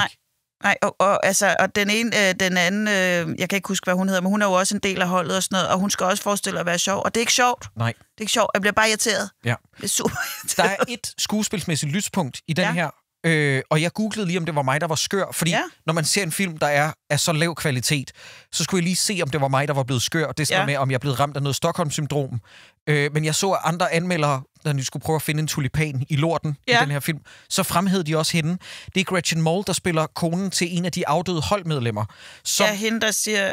Ja, som hende, der siger, dræb, nu skal du tage hævn. Hun har en scene hun er med i 2 scener i filmen. Ja. Hun spiller i et helt andet gear. Ja. Men det er lidt det gear, som jeg tror, den her film havde nyt godt af, hvis den havde taget hele præmissen lidt mere seriøst. Filmen åbner med, lyttere, at kuppet går galt, og for no damn reason skal Mark Wahlberg jage nogen hen på en hestevedløbsscene, hvor at hestene er computeranimeret. Det er den mærkeligste scene i hele verden. Nej, det er hele det der galop bag pist. Det giver 0 mening. Hvorfor skal det være med? Det er ikke vigtigt. Ja. Men det synes jeg er mange af de scener, der er i den film, hvor man er sådan lidt, det er ikke vigtigt. Nej. Det er ikke vigtigt for dig, at I skal... Hvor er der mange af de der... der er også den næste biljagt. Altså, der er stort set alle de der biljagtscener, hvor jeg sådan lidt... Du kunne faktisk godt have taget dem ud og haft en fin nok film alligevel. Ja, jamen 100. Ja. Og jeg har skrevet en anden pointe lidt, eller det er så lidt mere hårdt, men måske havde der været en okay film i det her, hvis det havde været et fuldstændig anderledes cast. Jeg havde recastet alle andre. Jeg havde castet nogen med komisk talent. Ja, tak. Det er jo det, jeg synes, der er så fremragende ved både Kiss Kiss Bang Bang, dynamikken mellem Val Kilmer og Robert Downey Jr., og The Nice Guys, dynamikken mellem Ryan Gosling og Russell Crowe. Hvem skulle have troet det? De har blændende god kemi. Der er ingen kemi til stede mellem nogen skuespillere i den her film. Jeg synes, man skulle have recastet hele lortet, og så bliver du nødt til at lave den uden alt det rædselsfulde computergrafik. Der er et togkup her på et tidspunkt, hvor jeg tror ikke på noget, der foregår, fordi jeg kan se, det hele ikke udspiller sig rigtigt. Ja. Altså, men er du enig med mig i, at det her, hvis det nu havde været en film, der var lavet i det ligner, altså 90'erne, og der havde været alt det her... action, så havde det jo formentlig ikke været lavet computergrafik. Så var der nogen, der havde gjort sig umage på en eller anden måde. Og så havde man jo haft en anden forestilling. Men fordi man ved, at det har været, nu siger jeg nemt, men altså, det er det nemmeste i verden at lave actionfilm lige pludselig nu til dags, fordi man kan simpelthen bare, nu leger vi lige, vi skal lige ind og køre bil ind på en galopbane, hvor der, det kan man jo sagtens. Mine skuespillere behøver ikke slås, vi kan bare klippe os ud af det. Yes. Altså det er, og den her film ændrer virkelig ikke på mit lidt anstrengte forhold til Mark Wahlberg. Og lytter, I skal lige vide en ting. Jeg gik ikke ind til den her film med korslagte arme. Nej. Jeg håber, I forstod min intro. Jeg elsker Shane Black. Ja. Der er ikke noget, jeg vil ønske for ham mere, end at han fik et comeback oven på den rædselsfulde The Predator fra 2018. Men fucking hell, det er bare ikke med den her film. Og når jeg sidder og ser den nu, grunden til, at jeg vil have den med, det var, fordi jeg var sådan, fuck, der kommer en Shane Black-film. Ja. Jeg har ikke set nogen tage sig af det og omtale det. Og nu kan jeg godt forstå, nu når jeg har set den, hvorfor den er lidt blevet sådan skyllet ud på en streamingtjeneste i aftens mulm og mørke. Jamen altså, var der nogen, der skulle tjene nogle hurtige penge? Eller hvad? Er det også Mark Wahlberg? Altså, han kan jo ikke spille andet. Nej. Han kan ikke spille andet, end det, han spiller. Men Sofie, jeg håber... Nej, du kan ikke svare på det her. Men nu siger jeg den til dig alligevel. Nej, men der er no damn reason, du vil kunne svare på det her. Jeg forstår bare ikke, hvorfor at... Fordi et er, du Mark Wahlberg. Du er måske ikke verdens dygtigste skuespiller. Det er bare min mening. Ja. Det er der jo nogen, der synes. Men jeg synes, det er ret objektivt, at han ikke er en særlig sjov skuespiller. Hvorfor bliver han så ved med at lande komiske actionroller? Ja. Jeg forstår det ikke. Jamen altså, jeg ved ikke, om det er fordi, der er nogen, der har tænkt, at han har lidt det, som Mel Gibson havde i et dødbringende våben. Altså charme og sådan lidt kækhed over sig. Men han er bare ikke så kæk, som han bare er fucking flabet og virker, har en super dårlig energi, som man da ikke har lyst til at være i nærheden af. Altså, jeg synes, det vil da være det mest anstrengt. Det er jo ligegyldigt, også fordi der er jo 100% også en seksuel spænding imellem Sen og Parker. Men hans seksuelle spændingssvar, det er, altså, det er alt det, som vi nu i samfundet har fundet ud af, det er ikke en særlig fed måde at kommunikere på kærlighedssprogsmæssigt. Hvis du godt kan lide nogen, så skal du ikke drille dem. Altså, så skal du kan faktisk godt, så kan du rose dem, eller samarbejde med dem. Og der er lige nogle enkelte tidspunkter, han siger lige i starten, at han synes, hun er god til at køre bil. Det er så også det, ikke? Det er rigtigt. Ja, og det er allerede den bemærkning, blev jeg på hendes vegne enormt fornærmet over, for det er sådan lidt, hvorfor skal du retfærdiggøre, at hun er god? Selvfølgelig er hun god til at køre bil. Du har lige set en skyde. Ja, hvorfor antager du, hun ikke er god til at køre bil? Lad være med at mansplaine på hendes vegne. Gider du lukke røven, Mark Wahlberg? Og det er egentlig ikke fordi, at jeg sådan har noget imod Mark Wahlberg. Der er en af mine yndlingsfilm, som jeg tror er den, sådan i den genre, jeg har set allermest, The Departed. Hvor jeg synes, han har en... og det er det, han spiller bedst. Ja. Aggressiv politimand, ikke? Jeg tror, den film, og jeg mener det her uironisk, ligger så godt til ham, fordi at jeg tror, han har nogle temperamentsproblemer i virkeligheden. Det har han, for jeg har læst facts om Mark Wahlberg, og han har haft... Altså, han har gjort en amerikansk-vietnamesisk mand blind. Jamen, det fandt mig så ud af, at han var faktisk blind i forvejen, men han har slået ham. Nej, jeg vil lige sige, den historie har man, er ikke blevet verificeret. Okay. Men fordi at der er lidt nogle... hvis man dykker virkelig ned i det, som jeg gjorde, fordi at jeg læste nemlig det samme, så er der lidt nogle spekulationer om, hvor meget han er blevet betalt for, fordi der har været, sådan som jeg har forstået det, et out-of-court settlement nogle år efter, eller et eller andet, ikke? Ja. Nej, det er bare men uanset hvad, har han overfaldet nogen, fordi at han var på en anti-Vietnam-craze, da han var ung og 16 år. Så han overfaldt flere voldeligt. Men altså, Mark har prøvet alt i livet, ikke? Han har prøvet stoffer, han har været i fængsel, og nu prøver han ligesom at gøre godt for alt det dårligt, han har gjort ved at gøre noget godt for samfundet, og så åbenbart også lejeskuespiller. Ja. Og det er også...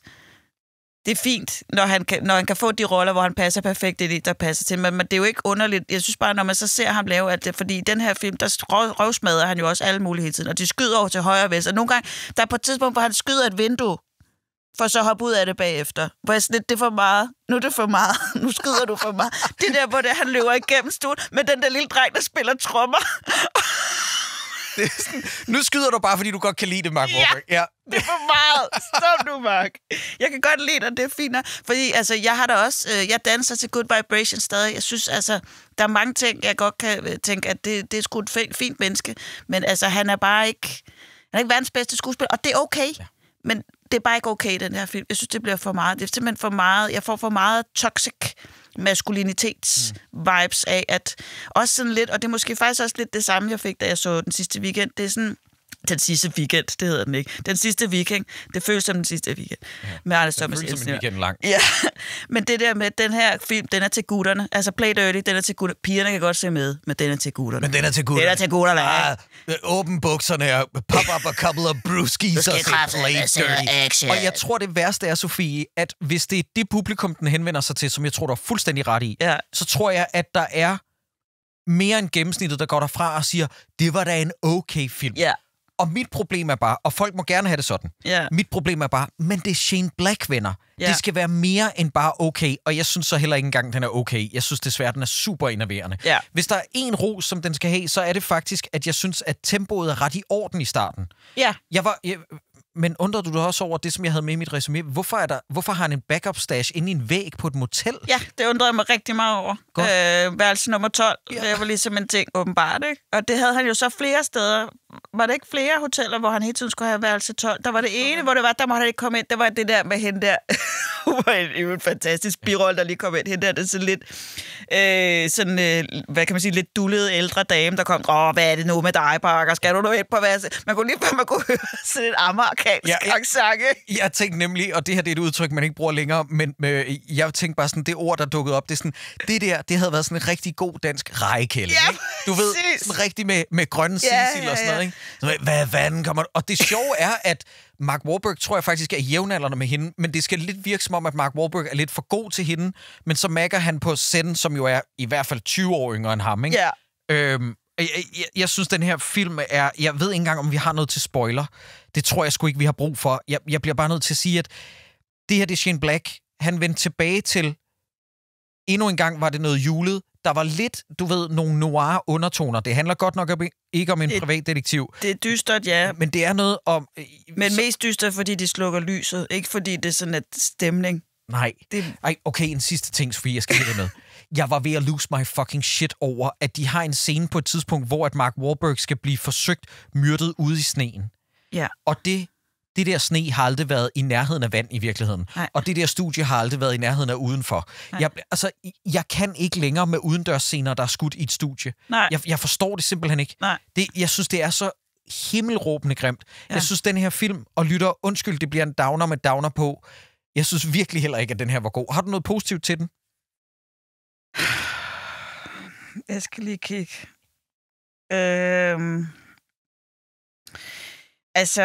Jeg vil sige, jeg vil anbefale den her film som sådan en, man skal sætte på, som sådan et fundament for en god leg, en god selskabsleg, ikke? Hvor man sidder og krydser af, lidt ligesom når man Melodi Grand Prix, hvor mange one-liners er der, hvor mange gange skyder Mark Wahlberg, ikke? Eller, sådan noget, fordi man kan faktisk bare sidde og hakke af, som du så også siger, der er noget med jul, der er noget med action, men jeg synes bare, det er sådan en, man kan sidde og se igen med ironisk distance, men jeg kommer ikke til det. Jeg kommer simpelthen ikke til at se den igen. Og det gør ondt på mig at sige, jeg har endda genset The Predator, bare for at se, om den var så dårlig, som jeg troede. Det var den. Jeg kommer aldrig til at se Play Dirty. Du er allerede jeg kan ikke titlen. Jeg har skrevet en tidskode ned. Ja. Fordi det er til sidst, hvor... og det er igen det der, men jeg kan ikke finde rundt i, hvem der er ven, fordi der er også El Presidente, hvor jeg sådan, er det ost nu, eller hvad er det, vi snakker om, ikke? Så er der De La Paz, han er så åbenbart diktator, det er heller ikke ham. Ham der sidder op i det store firma, som ikke er outfit, men er det andet. For der er så mange ting. Jo, så er der ham der kommer ind og snakker om bitcoins. Ham, der er sådan lidt smart i et fart og lidt irriterende. Han var faktisk den eneste, der ramte noget comic relief. Det er Nat Wolff, ham der ender i gips, ikke? Ja, det var ham, du mente. Ja. Han er en skøn skuespiller. Ja. Jeg synes ikke, han brillerer her, men han er klart et af de mindre svage led. Ja, det vil sige. Altså, han er i hvert fald en af dem, hvor man er sådan, han er tilpas irriterende til, at jeg får en connection eller en følelse mod ham, hvor de andre bare sådan er ligegyldige. Men jeg har bare nedskrevet tidskoden 01 50 35, hvor at chefen, der er hans chef, ham med skægget. Ja, Tony Shalhoub. Ja, hvor han ligger ved at dø. Ja. Og han har lige fået noget i hovedet og sådan nogle ting. Og de dør på de mærkeligste måder. Ja. Ligger der og har sin sidste ord med Parker. Og han siger på et tidspunkt, why? Og det er sådan lidt, det her, det er som taget ud af, du ved, når man skulle lave grin med actionfilm. Den scene der. Med actionfilm. Ja. Og hvor Parker siger, du sagde, at jeg ikke kunne vælge den hele organisation, men det kunne jeg godt. Jeg har 2 pointer til det. Lytter, det her det er ikke en spoiler. Fordi det her det er også en heistfilm. Det ved jeg ikke, om jeg fik slået nok fast grundigt nok, men du var inde på det der Oceans-ting. Ja. Jeg er træt af heistfilm, der bruger det der gotcha-greb med, at den lige pludselig fortæller noget, som vi som seere ikke er blevet fortalt, for at vi skal føle os narret ligesom skurkene. Men lad du mærke til, hvor mange gange den gjorde det? Yes, og jeg synes, det er et fucking trælsgreb. Noget andet er, som du er inde på det her, som jeg også synes er fucking træls, at vi både skal have El Presidente og en diktator, og en, der er leder for en eller anden generalstab i et land. Jeg kan ikke følge med. Det er alt for mange ledvenner. I gør det alt for kompliceret. Ja. Og det kan godt være, at det er meningen, at det skal være så kompliceret, at man til sidst står fra mentalt, så man ikke kan sætte spørgsmålstegn. Ja. Men jeg synes fandme ikke, det er godt nok. Undskyld, nu gider jeg ikke snakke om den her længere. Der er en lille sidste ting, fordi jeg er lige nødt til at kommentere på, hvorfor er det, at alle sådan nogle hold altid skal være så udulige, når der nogen skal sættes nogen sammen, som er et hold, der har et projekt. Altså, det på begge sider er det udulige. Og så skal jeg også bare lige sige, den aller sidste replik. Kan du huske den? Nej. Den aller sidste replik, hvor ham der... spoiler det her, vel? Nej, det kan man ikke kalde. Okay. Det er bare den sidste, hvor at hans sidekick går, og de to ham med teateret, de går til sidst. Så kommer skiltet The End. Så kommer han ind. Hvad bliver der sagt? The End, motherfucker. Nej, det er det værste. Nej, det er så slemt. Der kastede jeg med ting i min stue. Han kommer vitterlig ind og peger. Han taler til publikum. Han peger på et skilt. Ja. Jeg tror, det er en plakat, der er inde ved Times Square. Så bryder han den 4. væg, kigger ind i kameraet og siger, The End, motherfucker. Der var jeg. Ej, fuck af. Det er for meget. Hvor jeg var sådan lidt, var det sådan en, kan I huske, jeg lavede dødbringende våben? Eller hvad? Og jeg skulle lige til at sige, at det var Yippee-ki-yay, motherfucker, men det er jo Die Hard. Ja. Så det er jo sådan, jeg forstår det ikke. Nå, men det er ikke engang en reference til noget. Den tror bare, den er edgier, end den er. Ja. Godt. Ja, men jeg stopper her. Det var det. Jeg ved ikke, hvad jeg giver i. Du skal starte med at give den her. Hvad giver du på en skala fra 1 til 6? Hvad giver du i? Jamen, jeg giver i El Presidenteost. God idé. Ja. Og altså, jeg forestiller mig, altså, det er den der runde der, ikke? Altså, hvor mange nu er den? Og den får en helt præsidenteost. Den får også en. Den får en. Så er jeg til gengæld den søde i den her sammenhæng. Ja. Jeg giver i Nice Guys, fordi at det synes jeg er en film, man bør se i stedet for. Ja. Man skal se den og Kiss Kiss Bang Bang frem for den her. De to film kan nøjagtigt det samme som den her. Det er bare bedre end... Hvad det den hedder? Play Dirty. Det er altså sindssygt at glemme titel så mange gange. Jeg ved ikke, hvad det er med den her titel. Den giver mig, det er også irriterende. Den giver mig akut amnesi. Jeg giver 2 Nice Guys til den her fuldstændig slattende film, og det er ikke 2 store stjerner. Det er faktisk 2 ret små Nice Guys til Play Dirty. Well, you know, that's just like your opinion, man. Den jingle betyder, at vi skal forbi anbefalinger, noget vi har oplevet inden for populærkultur. Det kan være et stand-up show, man har set. Det kan være en fed film. Det kan være en god sang, man har hørt. Et teaterstykke. Hvad har du med til os, Sofie? Jeg har den anbefaling med, der er serien Hacks, som er på HBO Max. Ja. Og den er med, nu skal jeg lige huske, hvad hun hedder. Karakteren hedder Deborah Vance, og er en falderet... nej, det hedder det ikke. Hun er stand-up-komiker, og hun har været stand-up-komiker, men hun er en ældre stand-up-komiker-kvinde, som laver shows i Vegas, og ligesom lever godt af det. Og så følger man jo så hende, som så får en ny assistent, en ny skriver med på holdet, og jeg er så dårlig til navnet, men det er nogle fremragende skuespillere begge to. Der har vi, det er Jean Smart, der spiller Deborah Vance, og så Hannah Einbender, der spiller Ava, som er hendes nye assistent. Og så er det fyldt med, der er bare blevet plukket nogle af de bedste biroller i de her film. Der er simpelthen så mange gode skuespillere med. Ja. Og den er virkelig, virkelig sjov. Og der er blevet lavet 2 sæsoner, og jeg synes, den sidste sæson lægger meget op til, at der kommer noget mere, men der er egentlig blevet sagt, at der ikke kommer mere. Men man bliver efterladt med et ønske om at se mere. Det ser ud som om, der er faktisk kommet 4 sæsoner. Nå, 4 sæsoner. Og det ser ud som om, der kommer en 5. Ja. Men det er jo bare hende her, Deborah Vance, man følger, som jo simpelthen prøver at tage røven på branchen og vise, at ældre damer kan altså godt stadig være sjove på den store klinge. Mm. Så den vil jeg meget gerne anbefale. Jeg har hørt godt om den i en del år nu. Hvornår startede den? I 21, ser det ud til. Ja. Og jeg har ikke fået den set endnu, men hvor er det dejligt at høre, at den er tilgængelig herhjemme, fordi jo ældre jeg bliver, jo flere serier jeg gerne vil se, som bare slet ikke er tilgængelige i Danmark, og det synes jeg er fucked op, men den ligger på HBO Max. Ja, det gør den, og jeg er nemlig også, jeg gik i gang med den for ganske nylig, og åd den råt. Ej, hvor godt. Og jeg må sige, jeg er lidt kredsen med serier, så det er en stor anbefaling fra mig. Okay, skønt. Ja. Tror du, det har noget at gøre med, nu spørger jeg lige helt fordomsfuldt, at den drejer sig om stand-up-miljøet?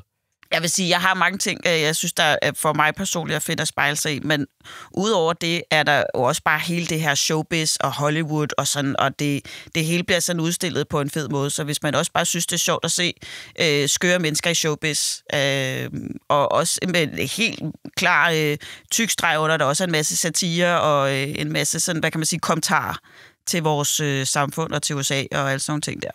Så jeg synes, den er lige så meget for mig, som den er for alle. Skide godt. Ja. Du ved, jeg skulle bare spørge, for at være that guy. Ja. Også selvom, at folk... Det er sådan, jeg synes i det hele taget, det der med, at folks præferencer... Jeg kan huske på et tidspunkt, Sofie, at jeg fik en besked i min indbakke, og det er det ikke for at oute personen, der skrev. Det er fair nok, der er mange, der har det sådan. Men at jeg anbefalede den der danske komedieserie, der hedder De Bedste År, som jeg synes vitterlig er en af de bedste komedieserier, der har været, ikke bare inden for de sidste par år i Danmark, men måske nogensinde, hvor vi også... We are starved for sitcoms. Ja. Hvor der var en, der skrev sådan, ej, hvor imponerende, og du har ikke engang, du er ikke engang familiefar selv, og du kan stadig lide den, hvor jeg sådan, nej, men altså, jeg er jo heller ikke legemorder, jeg kan godt lide John Wick-filmene. Altså, jeg synes det der med, at folk tror, at ting skal være skræddersyet til en til en, før man kan relatere til det, det synes jeg er noget fuldstændig ude i hampen. Det er jo altid fedt at kunne spejle sig i noget for at blive klogere på sig selv, men det er jo lige så meget fedt at blive klogere på andre mennesker og andre menneskers liv og sådan ting. Fordi så har jeg det jo også med mit stand-up. Jeg ville da også være ked af, hvis det kun var mødre, der gik ind og så mig lave stand-up. Jeg vil jo rigtig gerne have, der kommer alle mulige, så vi alle sammen kan blive klogere på det. Men lige med det sagt, så vil jeg da sige, at jeg flere gange undervejs i serien sidder og tænker, når jeg rammer Deborah Vance alder, så vil jeg være Deborah Vance. Altså, hun er simpelthen så fucking sej. Altså, men både karakteren... Hvad for noget? Undskyld. Nå, hun er bare... Altså, karakteren er sej, og skuespilleren, altså hun er... Det er virkelig godt. Hvad vil du spørge?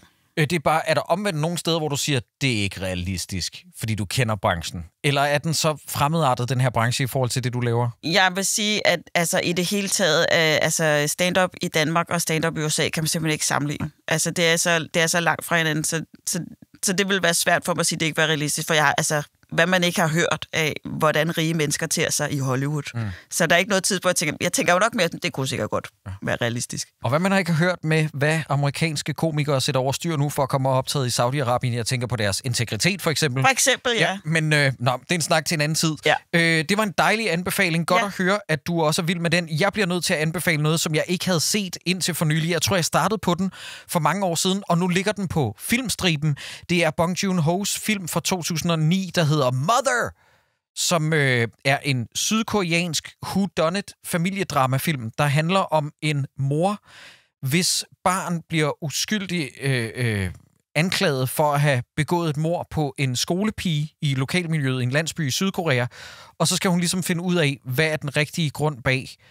Og det lyder super standard, bortset fra, at det er ret fedt det der med, at det er moren, en ældre kvinde, som er økonomisk super hårdt ramt i Sydkorea, som er hovedpersonen. Det alene, synes jeg, gør den interessant. Men hvad der sker i den her film, det er ligegyldigt, hvad jeg nævner, så er det nærmest at spoil den. Den er lidt lang.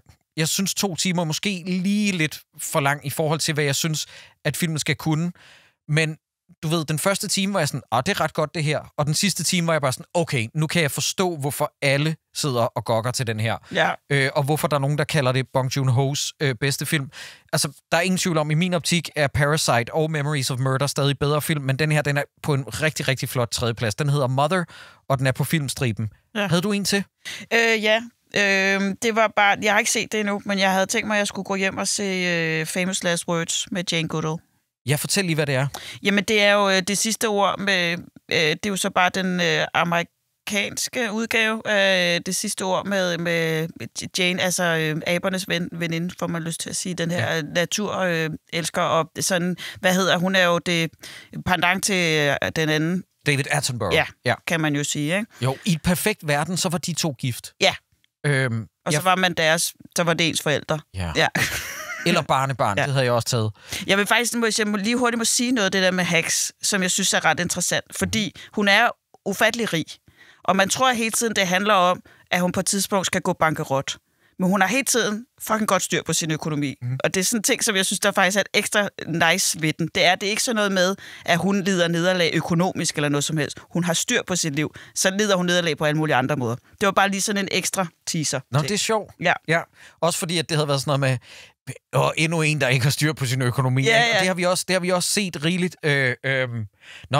Sjov. Og hvad var den anden her, du nævnte? Det var Jane Goodall. Den ligger på Netflix, ikke? Den ligger på Netflix, ja. Så den skal jeg i hvert fald hjem og hygge mig med. Godt, og så vil jeg komme med en anden og en sidste anbefaling, bare lige lynhurtigt. Når man alligevel er på Netflix, så vil jeg anbefale på det kraftigste, at man ser en film, der var 1 time og 20 minutter, der hedder Blue Jay, som er med en af Duplass-brødrene. Jeg tror, det er Mark Duplass, som spiller en, der møder en af mine yndlingsskuespillere, nemlig Sarah Paulson. Den er filmet i sort-hvid, men det skal I ikke lade afskrække fra, hvis nu man havde fordom med det. Ja, undskyld lytter, det var ikke for at lyde, som om jeg stoppede noget ned i halsen på jer. Jeg har bare venner, der vitterligt siger, jeg ser ikke noget, der er sort-hvid. Ja. Så det er der er nogen, der er sådan. Men Blue Jay er bare en skøn fortælling, som er et koncentrat af nogen, der møder hinanden i deres hjemby ved et tilfælde, og det viser sig, at de havde en historik sammen, da de var børn, eller teenager, så havde de et forhold sammen, og så handler det om, at de tilbringer en aften sammen igen, hænger lidt ud og snakker om, hvordan deres liv har ændret sig, og hvad der er sket i fortiden. Og jeg havde ikke troet det, men for helvede, hvor er den rørende, og de spiller bare røven ud af bukserne, og det er blevet en af mine originale film for Netflix. Og det er ikke lige frem, fordi at Netflix har kastet originale film af sig, som er perler. Nej. Men den her film, Blue Jay, er kraftedme god. Jamen, jeg elsker Sarah Paulson. Ja, er hun ikke? Altså, hun er fantastisk. Hun er så skøn. Jeg elsker hende i alt. Ja. Ligegyldigt, hvad jeg ser hende i. Hvis hun er med, så skal det nok være godt. Bare den del. Ja. It's important to remember 2 fundamental things about the news. One, it's new. All the things that are new. The many news. The news. Den jingle betyder, at vi lige skal forbi vores nyhedssegment, og jeg har kun et par stykker til dig, men jeg vil alligevel gerne høre dig reagere på dem her. Ja. Der er åbenbart følere ude efter medforfattere til den kommende Bond-film. Du har vel hørt, at MGM under Prime har fået ansvaret for at lave den nye James Bond-film. Denis Villeneuve, en af verdens bedste instruktører, skal instruere den nye Bond-film. Er jeg oppe at køre, Sofie? Ja, jeg fucking er. Ja. Det er i øvrigt også kommet frem, at de kommer nok til at gå efter en ukendt skuespiller til at spille Bond. Ja. Hvilket jeg synes lyder ret interessant. Ja. Også fordi, at når Denis Villeneuve, han siger, at det bliver en ukendt skuespiller, så bliver det nok en ukendt skuespiller. Det bliver ikke sådan noget med, nå, men for mange er han ukendt, og så bliver det sådan noget Hugh Jackman. Nej. Jeg tror, at det bliver en relativ unknown. Men det lader altså til, at Steven Knight, som er hovedaktør bag Peaky Blinders-serien, er blevet hyret til at skrive den kommende Bond-film. Okay. Hvad synes du om det? Synes du, det lyder interessant? Det synes jeg er spændende. Ja. Så længe det kommer til at være ham, som skrev Peaky Blinders. Det var nu James Bond. Det er fordi, at Sofie lige inden vi gik i gang, havde set den der House of Guinness, som var ham, der skrev Peaky Blinders, og du synes, den var røvsyg. Jeg synes, det er røvsygt. Men jeg elsker Peaky Blinders. Ja. Og virkelig, altså, knuselsker, som det er nok en af de få serier, jeg har set flere gange. Ja, den er også... Fuck, den er sej. Den er vanvittig. Altså. Ja, og der kommer jo en film også, som skal ligesom slå en krølle på det hele. Yes. Og så kommer der vist nok, tror jeg, de snakker om nu, at lave et forsøg på en åndelig efterfølger. Men uden Cillian Murphy fast. Han skal sikkert bare komme ind og passe the torch og være sådan. Så det er heller ikke Tom Hardy, sikkert. Nu går jeg på pension. Hvad skal der måske med jer andre? Ja. Men jeg synes, det lyder super spændende, fordi at Steven Knight er en dygtig forfatter. Han kan finde ud af at skrive stemninger og hårde miljøer. Blandingen med ham og Denis Villeneuve, synes jeg er ret interessant i hvert fald. Ja. Så skal jeg også lige nævne for dig, at Joseph Kosinski, ikke at forveksle med Joseph Krasinski, nej, Joseph Kosinski, som har lavet store box-office-succeser de seneste par år som Top Gun Maverick og F1-filmen, har jo snakket om, at hans næste projekt vil være at reboote Miami Vice-serien. Har du nogensinde set Miami Vice? Ja. Ja. Han vil lave en remake af Miami Vice i en filmudgave. Den blev allerede remaket i 2005 af Michael Mann med ingen ringer end Colin Farrell og Jamie Foxx. Har du set den? Yes. Ja. En film, som jeg har lavet mig fortælle, begynder at blive revurderet i filmkredse i disse dage. Det er jeg overrasket over, fordi jeg var i biffen dengang og se den, og jeg var rasende. Ja. Der skete ikke en skid. Nej. Det var bare Colin Farrell, der rendte rundt på en båd og prøvede at elske med en eller anden dame, og Jamie Foxx, der prøver at komme ind og lave noget sjov i en enkelt scene, og så er der en fed action-scene de sidste 5 minutter, hvor jeg var sådan, oh my fucking god. Ja. Men det, som det tyder på nu, det er, at det bliver med førsteelskeren Glenn Powell, og den anden førsteelsker, Michael B. Jordan, i hovedrollerne. Glenn Powell er ham for Twisters og Hitman og Top Gun Maverick. Og den der forfærdelige Sydney Sweeney romantiske komedie, der hed Anyone But You. Nej, ikke ham. Yes. Nå, ham kan du ikke lide. Fortæl lidt. Nej, det ved jeg ikke. Jamen, det er bare fordi, han er så typisk amerikansk. Ja. Ikke? Altså, det på en måde godt castet. Altså, på en måde passer han perfekt ind i det der, altså sådan rigtig Miami Vice-fjæs, men nej, det kommer jeg ikke til at interessere mig for, kan jeg godt mærke. Det var fordi, først fik jeg lige billedet af det der remake af Roadhouse op i mit hoved. Det var med Jake Gyllenhaal. Men det, altså, det var også forfærdeligt. Jeg kan huske, jeg så den der med Jamie Foxx og Colin Farrell, og tænkte, jeg har spildt mit liv. Ja. Altså, jeg skal ikke... Lytter, hvis I elsker den dag i dag, igen som sagt, fordi det ved jeg, at den er ved at blive revurderet i filmkredse, så fred med det. Jeg kommer nok bare ikke til at se den igen. Jeg synes, den var røvsyg. Ja. Jeg synes, ideen om Glenn Powell og Michael B. Jordan, blandet med Joseph Kosinski, ved jeg bare er dollartegn i øjnene. Ja. Jeg ved, den nok skal blive kæmpe, kæmpe stor. Jeg har hørt et rygte om, at de kommer til at bygge den på pilotafsnittet af Miami Vice, som er ret legendarisk. Okay. Og lavet faktisk af Michael Mann, sjovt nok, så vidt jeg husker. Og der vil jeg skal 100% se den, men det er ikke sådan noget, hvor jeg sidder og forventer kunst. Nej. Og apropos Michael Mann, det her, det vil jeg også lige vende med dig. Michael Mann har jo nu fået grønt lys for et filmstudie om at gå i produktion med Heat 2. Heat er jo en af de mest hæderkronede crime thrillerfilm nogensinde, der havde stille og rolige navne som Robert De Niro og Al Pacino i hovedrollerne. Den skrev han en efterfølger til i bogform for et par år siden, og nu bliver den lavet til film. Og castet derop og vende, Sofie. Ja. Prøv lige at høre det her. Det er jeg spændt på. Det her cast, bestående af de grimmeste mænd i verden. Nej. Høj for satan. Nej, pas nu på. Leonardo DiCaprio. Nej, Austin Butler. Nej. Adam Driver og Bradley Cooper skal efter sigende spille de 4 for hovedroller, hvor jeg har sådan, føj, få det ud af mit fjæs. Hvordan skal jeg ikke få ondt i øjnene at se den film? Puha. Jeg tror godt, jeg ved, hvad de gør. Ja. Nu kommer jeg bare med min fordom. Ja. Jeg tror, at Robert De Niro bliver spillet i en ung udgave af Leonardo DiCaprio. Ja. Jeg tror, at Al Pacino bliver spillet i en ung udgave af Adam Driver.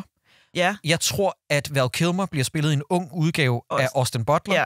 Og jeg tror, at Bradley Cooper spiller en, vi ikke ved endnu, hvem er. Han spiller sikkert en betjent, der er efter dem. En anden. Ja. Fordi den kommer til, sådan som jeg har forstået det, lytter, hvis I ikke ved, hvad setup'et er i Heat 2. Jeg har lige købt den på lydbog, jeg har ikke hørt den endnu. Men jeg mener, det er en prequel, der handler om, hvad de lavede i deres unge dage. Okay. Så jeg mener, at Al Pacino og Robert De Niro's figurer går igen, og selvfølgelig derfor også Val Kilmers figur. Ikke? Ja.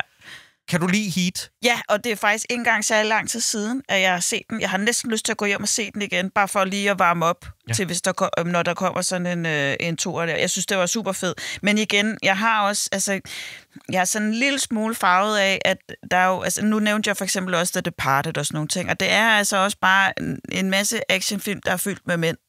Og det er ikke fordi, det er sådan, at alle skal være damer og sådan, men det er bare fordi, jeg synes hele tiden, jeg bliver inviteret ind i et univers, hvor jeg sådan ikke rigtig er velkommen på en eller anden måde. Men jeg elsker dem, og jeg synes, den er mega fed, og jeg elsker skuespillerne. Altså.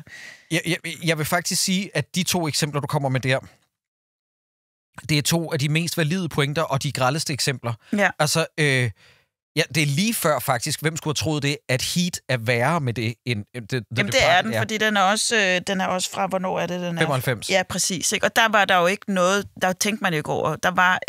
Der var de kvindelige roller i actionfilm, det var fyldt. Altså, det var ked af udtrykket eye candy, og så var det altid kvinder, der var utro, eller en hemsko for vores hovedpersoner. Og jeg mener vitterligt, at konen til Al Pacino er ham utro i Heat. Ja. Jeg tror, det er det, han siger, she's got a great ass, som er den mest sindssyge scene. Det er jo den film, hvor han er super følsom også med den kone der, er det ikke? Jeg kan ikke huske det. Nej, men jeg kan godt huske, der er en meget, hvad hedder det, jeg skulle til at sige, sassy elskovsscene med hvide laner og, hvad hedder det, gardiner og sådan nogle ting, så vidt jeg husker. Jeg skal hjem og se den igen. Ja, det skal jeg også. Men det er også fordi, det er jo ikke fordi, som du siger, det er jo også eye candy for mig. Ja. Altså, det der er lækkert at se på, det er slet ikke det, men altså, man kunne bare godt tænke sig måske, at vi ikke hele tiden fokuseret på, at kvinder var sådan nogle uto-skiderikker, der prøvede at narre mændene, fordi så kommer der bare sådan... Så fodrer vi lidt et problem, vi allerede har i samfundet. Ikke? Ja, jeg er helt enig. Men i hvert fald, jeg er glad for, at du havde noget at respondere til de her 3. Jeg synes, det er ret store nyheder af alle 3. Ja. Den nye Bond-film, en kommende potentiel Miami Vice remake og Heat 2. Og det var nyhederne for den her gang. Det var det for den her episode af Beta Critic. Næste gang vi er tilbage, så er det med Scott Derricksons nye gyser.